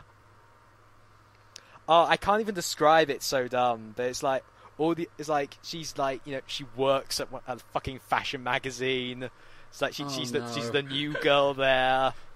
You know, she has like a bunch, like Thor's her camp roommate. Nick Fury's the token black friend. Oh god. I would have loved it if Chris Hemsworth was actually asked, can you be the captain? Nah, Scarlett Johansson was the only one they got in, and they didn't get the others. Oh. But no, just look it up. It's so dumb, and I will look. And at a little bit afterwards. painful because it's like, oh. Thank God DC doesn't own Black Widow. Otherwise, that's probably what they'd do. Well, it's more than what Marvel are doing. True. It's like, what do you want? We want a Black Widow movie. So you don't want a Black Widow movie? No, we do. You don't. We do want it. We do. You do not. We do. Well, you heard the fans. They don't want a Black Widow movie. It's almost like Capcom with Mega Man. Yeah. Oh, God. We want a Black Widow movie. You want 5 more Spider-Man movies? For fuck's sake, Marvel! Do you want more Spider-Man origin movies? No! God.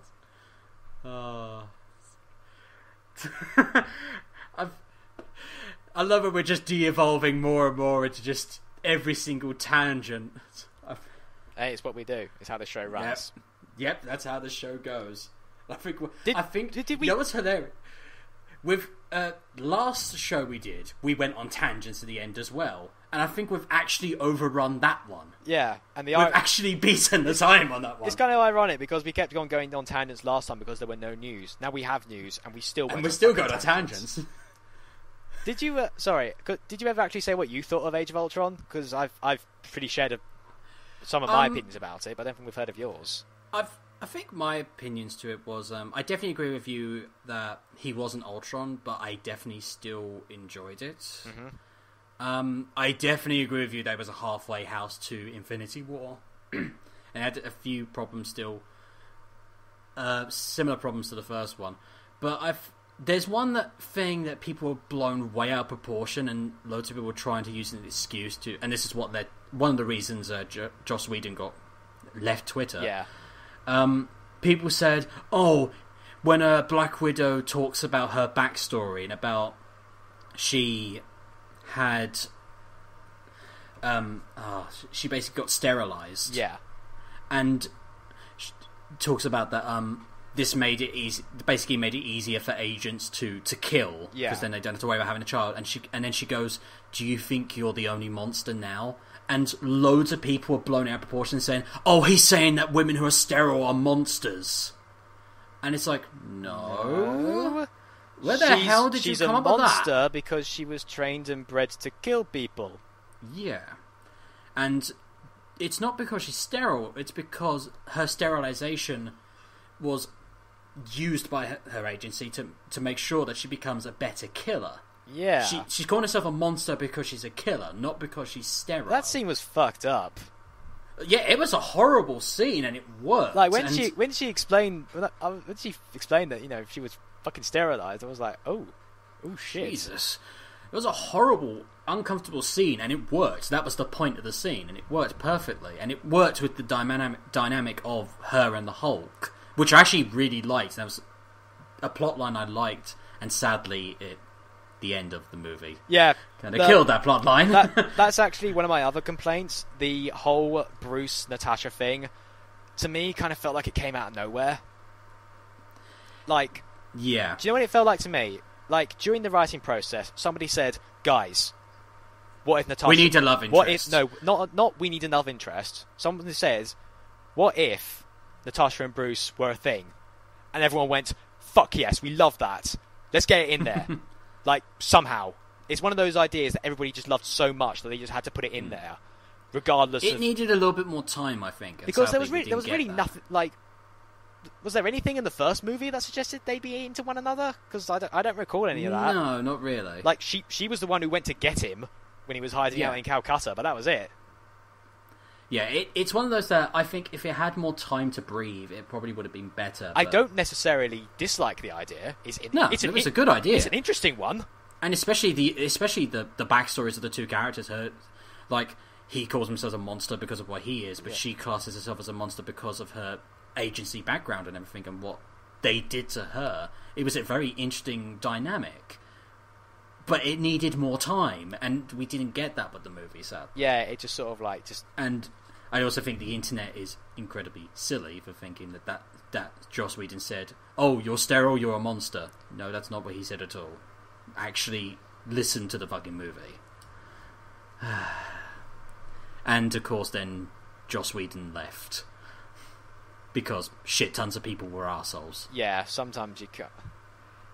I've always sort of said that you sort of need to block out these fucking idiots who don't know what they're fucking talking about. But it does if it got to the point where thousands of people are telling you it's gonna break you. I probably can't blame him for abandoning Twitter. And I have seen people who said, "Oh, you should have got a thicker skin." It's like that works when you have only when you don't have overwhelming, but when it's like thousands of people telling you you're an arsehole, they want to kill you and beat you up, or saying you're a monster yourself and all this lot, that's gonna break you down eventually. Gotta love that. You're a fucking arsehole. Leaves Twitter. Oh, come on, man, have a thicker skin. It's like, well, what do you want?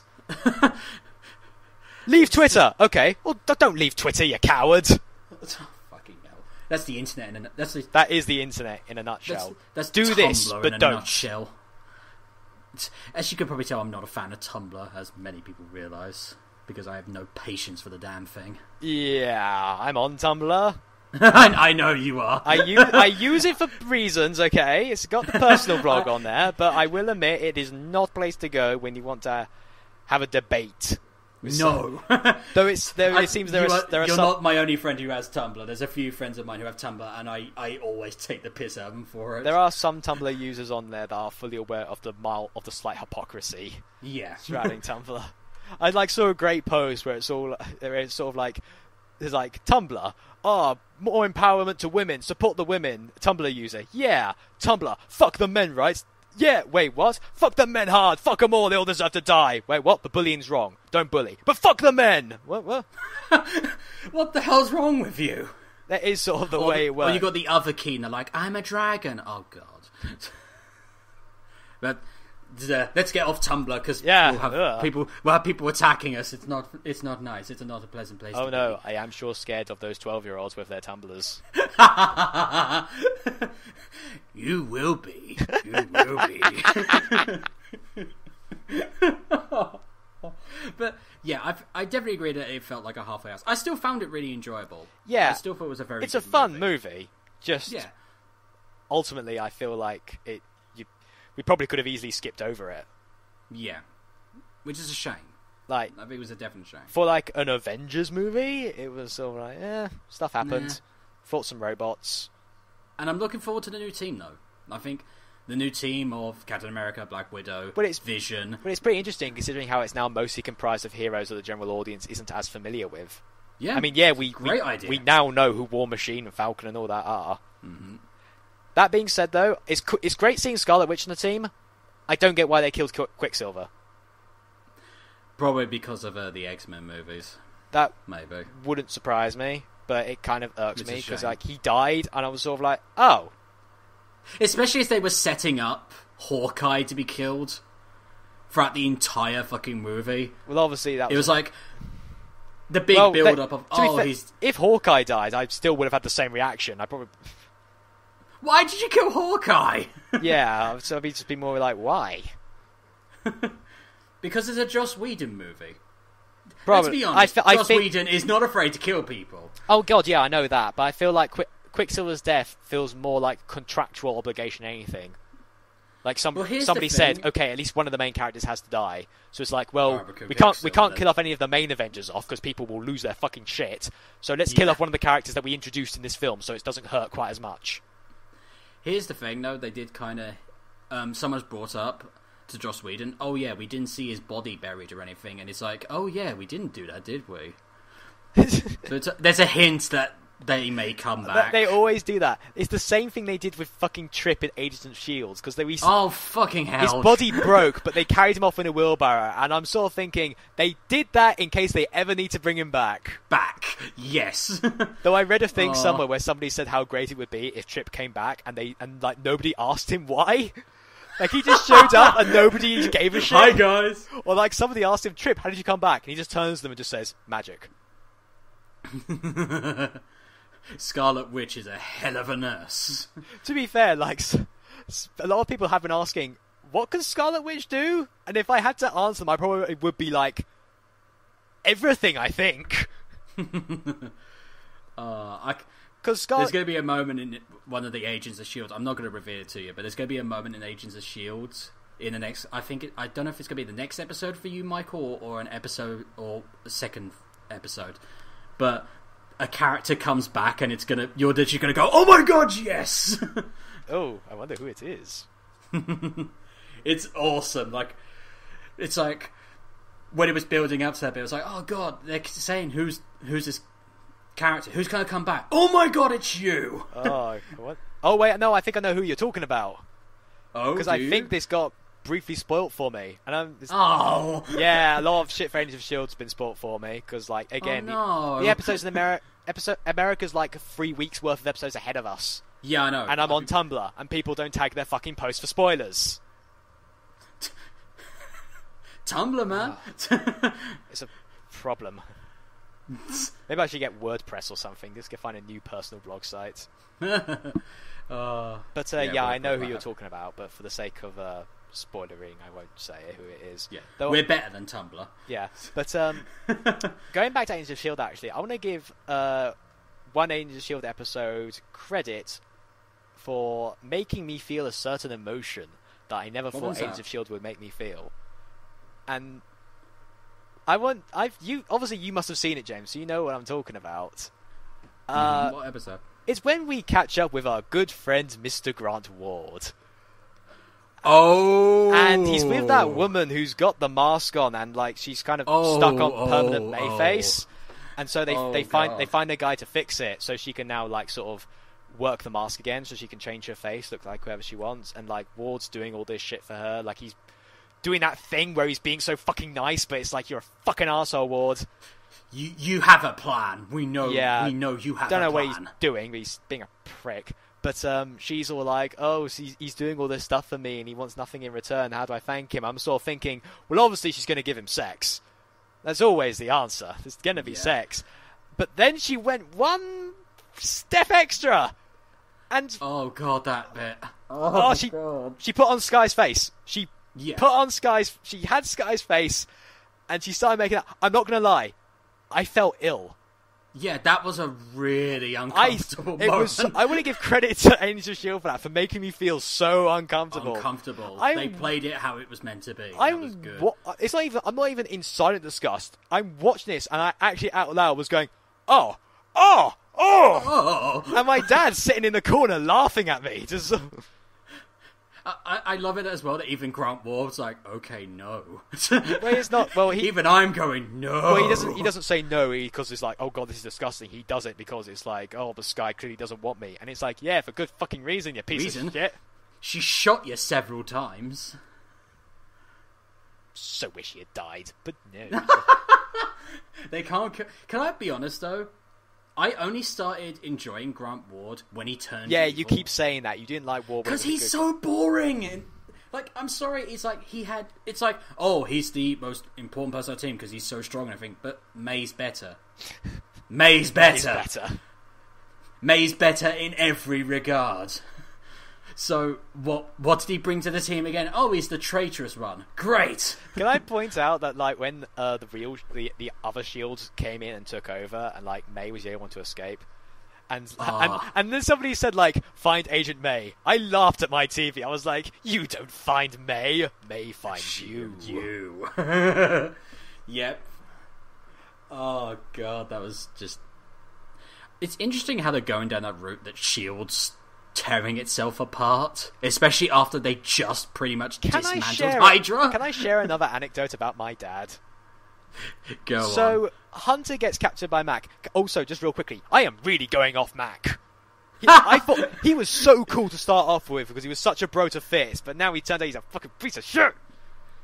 I don't care if he protected Fitz from that explosion. He holds no ill will towards him. I will admit, I do appreciate the fact he's not gone full 180. Oh, I'm secretly evil the whole time, but still.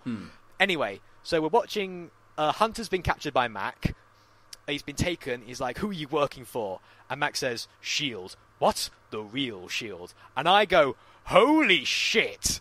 And my dad's like, "What?" And to be fair, that does guarantee a what moment. So I sort of go to him, "Well, clearly Shield split because of like when it fell apart to Hydra." And Dad's like, "What are you talking about?" And I'm like, "Back in Season 1, Dad, S.H.I.E.L.D. fell apart because Hydra infiltrated it." And he was like, "Oh. So wait, why are they all angry?" And I'm like, "Well, clearly because they don't agree with what Fury did. They're pissed." And he's like, "Oh. What did Fury do?" It's like, for fuck's sake.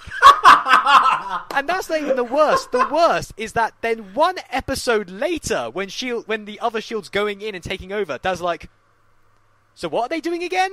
I'm like, "They're the other S.H.I.E.L.D., Dad. There's another S.H.I.E.L.D. Yes!" Oh my god. Oh wow, your dad's the best. Oh. Oh. Oh, that... I'm kind of glad he doesn't watch all the other Marvel movies. Because if he actually watched them all, I'd have to like answer so many fucking questions. You would have to explain everything. In fact, going back to Guardians of the Galaxy, you know the scene when Thanos showed up? Like, I tried to actually I foolishly turned to my dad. And went, "Oh my god, Dad, look who it is!" And he was like, "Who is it?" And I went, "It's Thanos." And he's like, "Who?" And I'm like, he was in that end credit scene in Avengers. And he's like, "I don't care." And I'm like, "That's true. Why did I even bother mentioning that to you?" Yes. And the thing is, though, he wants to watch Age of Ultron as well at some point. Like, I imagine once it comes out on Virgin Movies, if I sat down and watched that with him, he'd probably be like, "Oh, so what's going on again?" I'm like, "For fuck's sake." Do you not remember anything from the last movie? He'd like Vision will show up and he'll go, "So who's he?" And I'll go, "Well, he's Vision. He's Jarvis. Who's Jarvis?" "He's the computer that works for Tony." You saw that in the first half of the movie. Who's Jarvis? Oh my god! You watched Iron Man, didn't you? I did love the Thanos cameo in Avengers 2 as well. Again, setting up. Yeah, but that's War. essentially. You know what? That could have just been Age of Ultron. It could have just been that scene. That's all it was. That's all. Time to do it myself. Yeah, well, that's the thing though. Like when he said that, I should have been, "Oh my god, Thanos is finally coming." Instead, I'm like, "About fucking time, Thanos." Jesus. Can I say as well? I'm looking forward to Apocalypse. Oh, in X-Men Apocalypse. X-Men Apocalypse. That's gonna be just. It's still. They've shown some of the artwork for some of the characters and for the 4 angels, and they look fucking horrible. Tom Hardy's like, in a good way. Tom Hardy's still on roll to play Apocalypse? No. He's not. Oh, okay. It's Oscar Isaac. Okay. Who was in? He's also in Star Wars. Oh, okay. He was the one piloting the X-wing. I actually can't remember if I've probably actually shared this because I remember we talked about Days of Future Past on the show. But I remember I went to see that with some friends at uni back when it first came out. And the film ended, and I'm like, I got up to leave, and my other 3 friends are still sitting there, and they look at me like I'm insane, going, "Where are you going?" I'm like, "Film's over. I'm leaving. Gotta go to the toilet." And they went, "No, end credit scene." And I'm like, "For fuck's sake!" How did you forget? Because I don't stick around for those fucking end credit scenes. I'll look it up on Wikipedia when I get home. Oh. Saying that, I would be the same. I'd be like, dude, end credit scene, come on. I hate the end credit scenes because now because Marvel did that and it was super popular. Every movie does it now. Doesn't matter what they are, they feel like they've got to... Like, Battleship had an end credit scene. Fucking Battleship. Why did that have an end credit scene? Because apparently somebody thought, oh yeah, we can make a franchise out of this. Nope. Not a chance in hell. And now every other movie is now getting fucking expanded universes because, oh look, Marvel did it, so... But it makes no sense because... We need to have Rihanna in another movie. Because Marvel has like all these different superheroes, so it makes sense for there to be a connecting cinematic universe. Saying, oh, we're making a Transformers cinematic universe. What? You mean of all the 4 movies that you've made so far? What? That's not a cinematic universe, that's just films. God. Oh, God. This is just bad. And then DC are like, we can do what Marvel can do. No, you can't. No, you can't. You can't. Because your movies don't look appealing at all in the slightest. Like, I don't know if you showed me this or I saw it on the internet, but someone said this perfectly, that what DC is trying to do with Justice League is, imagine if the Avengers came out straight after Iron Man. Yeah. That is what DC is trying to do. I didn't say that, but yeah, that is pretty much spot on. That is what they're trying to do. Well, it's because it's taken them so long that they're now trying to rush it. Yeah. They were like, oh, we don't need to do it. And then we're like, shit, we need to do this. But Avengers 2's already out. Shit, just get Justice League out now. But who the fuck are all these characters? Who gives a shit? Well, the audience. They won't care. They'll still pay for it. And the thing is, though, like, the way fucking Batman vs Superman is looking, I can just imagine a Justice League movie being so soulless.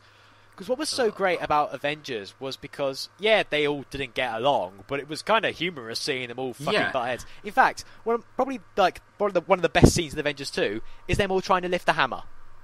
That was a great scene. Action, just them sitting in a room trying to lift a hammer. Oh my god, the bit when Vision gives Thor's hammer to him. That was fucking awesome. Genius. Just everyone was like, oh my god. You know, that was great, but I still think the best bit is when Cap tries to pick up the hammer and it budges a little bit, and Thor's like, oh shit.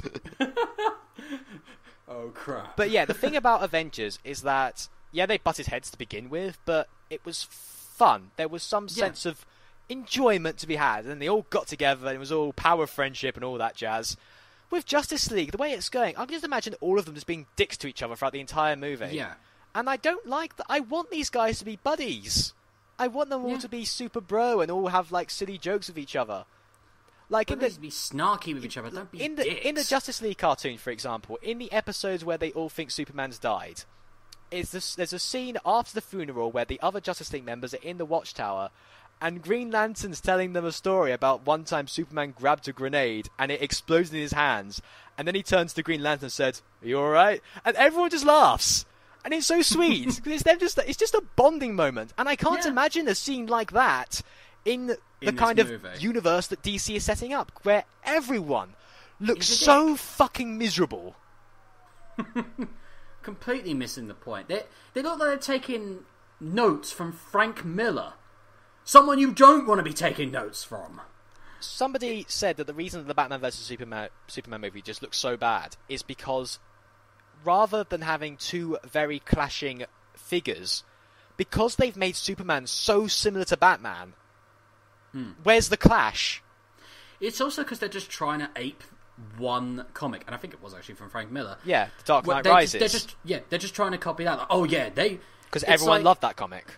Yeah, because Batman kicks Superman's ass, but it's just that. It's just like, no, guys, it works for that. You need to make it work, and it just looks like going, yeah, we're just going to have these two fight for no reason. And also, I said it once and I say it again, Ben Affleck is not a good choice. He's a better director than an actor. Give him a chance. Here's the thing, though, and this is what everyone says when I say this. They say, oh, but they said exactly the same thing for Heath Ledger. Right, let me just get this out there now. Heath Ledger was a good actor. Even, like, when I heard that he was going to be the Joker, I was like, oh, okay. Not the choice I go with, but okay. It's weird, but he's also proven to be a really good actor in a load of other stuff, so he's going to be good. We'll just see if it works. And it worked. Ben Affleck, everything I've seen him in, he is bloody boring. And also, he's played a superhero before, and looked how that turned out. Yeah. I was calling it before Nostalgia Critic did. Okay, I think most of us were calling it before. I think it's got to the point now where Daredevil is very much that sort of awkward photo from the teenage years that they don't like to bring up. So I think we don't talk about Daredevil that. was years ago. I think maybe we should. And to be fair, even if Ben Affleck's acting was brilliant in that, it was still a shit story and a shit director. So I know what you mean. We should give him a chance, but every time I'm like, you're a boring actor. He's a far better director. He's a really good director. I don't dislike Ben Affleck from any stretch. I think from stuff I've seen him in interviews and that, he's a decent guy. It's just, I just don't find him engaging as an actor. As opposed to Heath Ledger, who I always thought was a great actor. And that's why he was good for the Joker. I don't get that with Ben Affleck. Especially some of the choices they had. Like they had Armie Hammer, who, if you took the Lone Ranger out, he is a really good choice. Josh Brolin was in the running. And thank God he got Thanos in the end. But, yeah, I definitely get what you mean. I shouldn't be as harsh and I should wait, but it's just, I don't have the best of hopes. Although I will say, I'm just looking forward to Alfred. Well, it's kind of funny, like you think, like what you said about Ben Affleck, because from what I've heard, after that Batman vs Superman trailer came out, a lot of people seem to be saying that the best part about it was Affleck. Yeah, because there's one shot of him like looking at the suit, and everyone loved that shot because they said, "Okay, shit, yes, that's Batman." Yeah, in the suit, but then when he speaks, he's got the robot voice for some reason. Well, I think it's also the. Can you bleed? Yeah, I think the line itself as well is like, "Do you bleed? You will." It's like, what? What? Oh, yay, Frank Miller's sprucing up the script. Because, that worked for the spirit. The film probably wouldn't be as bad if it was the fact that Superman was actually Superman, but he's not Superman because he's so... boring. I mean, I know you've gone on record multiple times saying how much you hate Superman, and I think if you hate Superman, this is the Superman that you should hate. This very sort of stock... Oh, I do, don't like worry. this fucking stock...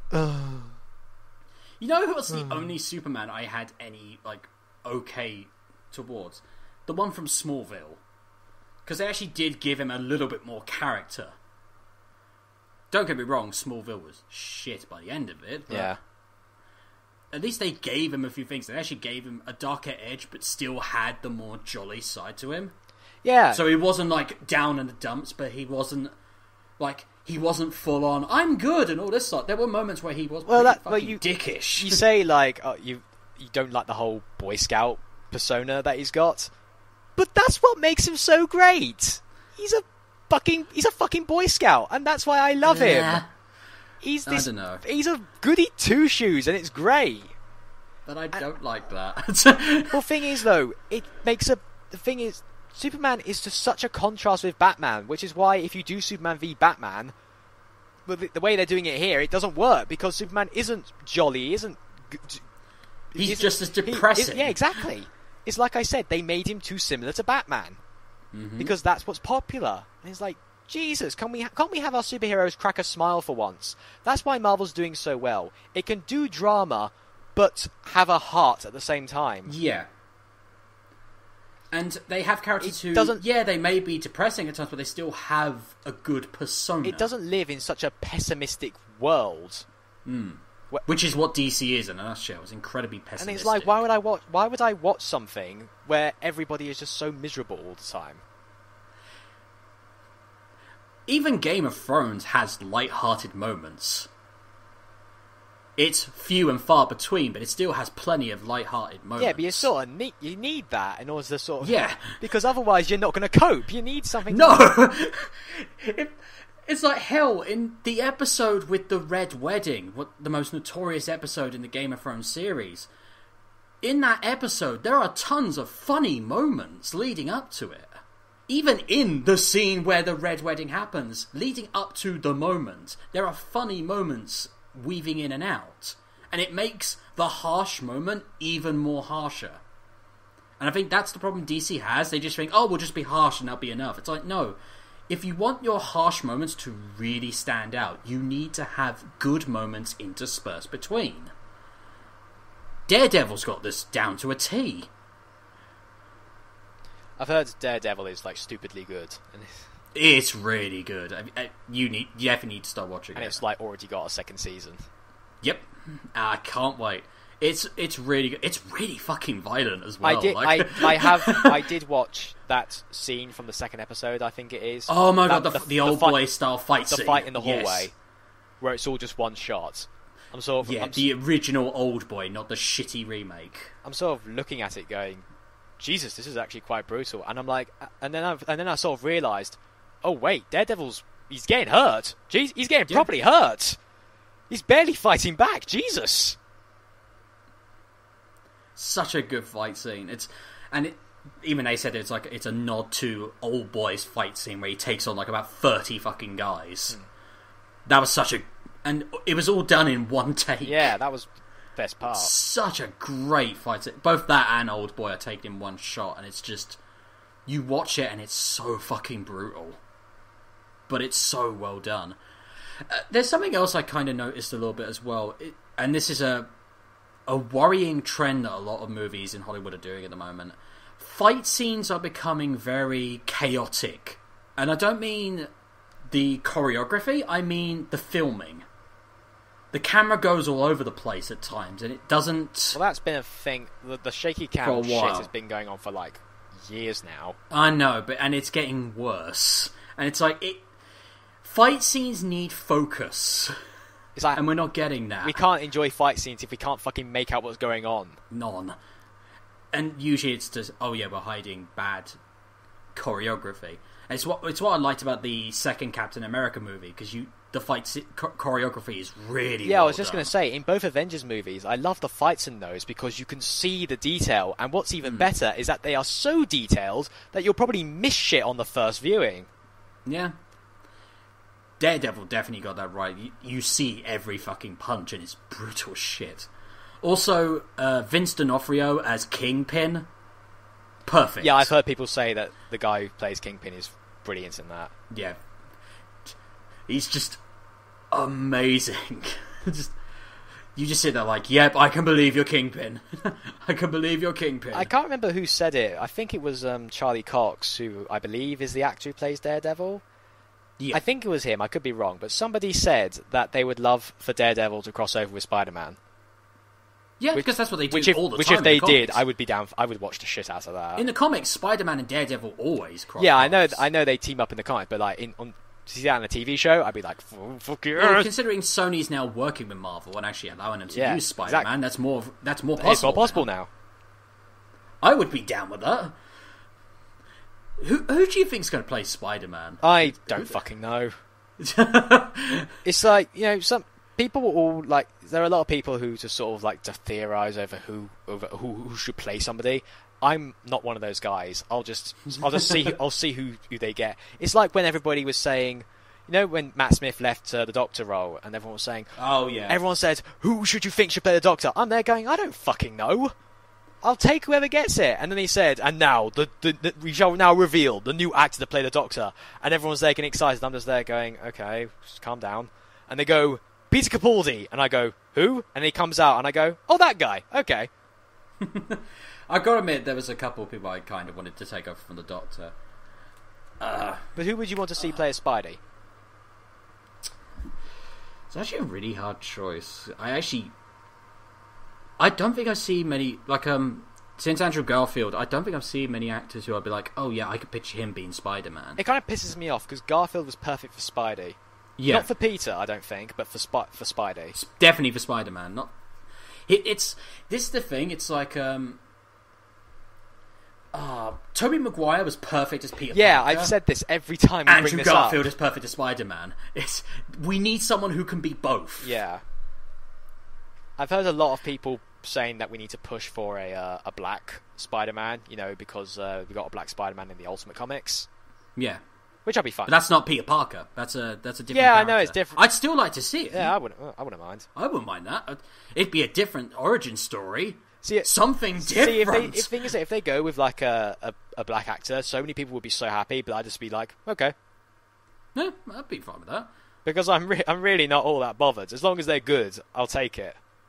I take acting over looks. It's like Tom Hardy wants to play the Punisher. Shit. That would be that would be fucking awesome. But two, he doesn't think he'll get it because he's too short. Like he's 5'9", he says, and he's like meant to be 6 foot. Well, apparently Robert Downey Jr. is pretty short for Tony Stark, so. Well, here's the thing: Wolverine is meant to be like 5 foot. Wolverine is short. Yeah, and Hugh Jackman is 6'2". Yeah, so I would be fine with Tom Hardy playing Punisher. That would be awesome. I'd take that. I know a friend of mine who would be especially happy with that decision. I would be so down with Punisher being played by Tom Hardy. That would be awesome. Don't they hint towards Punisher in the Daredevil TV show? I think they did. I think they might have happened in one of the later. I've been hearing that it's hinted in one of the later episodes. I haven't got to that bit yet. I think I've watched the first 3 or 4. I'm sure he'll get a TV series in like 20 years. He probably will in 20 years' time. But yeah, just more Daredevil, please. I want more Daredevil because it was so good. Such a good first season. It all came out pretty much the same time because it was on Netflix. Actually, if we're on the Marvel subject, you must have heard that Telltale is now working with Marvel. Marvel, yes, I've heard of it. I was listening to Destructoid and the UK podcast because Laura Kay is doing it, and someone said, "Oh God, is it going to be Avengers?" I don't think it's going to be Avengers. He wants X-Men. Not going to happen because Marvel doesn't own X-Men. Sadly, I would fucking love that. Telltale's X-Men. But who do you think they would do? Like, do you think it'd be anthology series? Do you think it would be? Which characters do you think? I can't say what I think they would do. I can only say what I would like. Go on then. And I'd like Avengers. Probably wouldn't happen. I think Avengers would be too big, or at least for the first season of Telltale. Well, that's the thing. Telltale loves doing their seasons. If you do Avengers, you've got 50 plus characters to work with. Yeah, but I think for a first season for Telltale, I think that'd be too big. I think that would be good, like for a second season. Kind of like what they did with Walking Dead. Maybe first season focus on a different set of characters. Well, that's on like the one end of the spectrum. The other possibility, I think, and probably more likely than Avengers, is honestly Daredevil. Have it be like a sort. Daredevil be good. Have it be a sort of Wolf Among Us type of thing.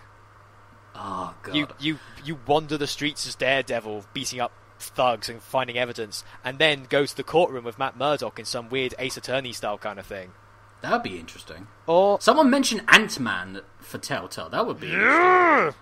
That would be a really interesting one. I'll tell you what, I would take Telltale if they have heroes that aren't in the movies yet. Yeah, that would be really good. I think that might be what they go for, because we have the movies that are the big ones. We have the TV series for others. Maybe the video games is for another set of heroes. Yeah. That might be where they're going with it. Speaking of heroes, they're finally going forward with the remake for Heroes. Don't care.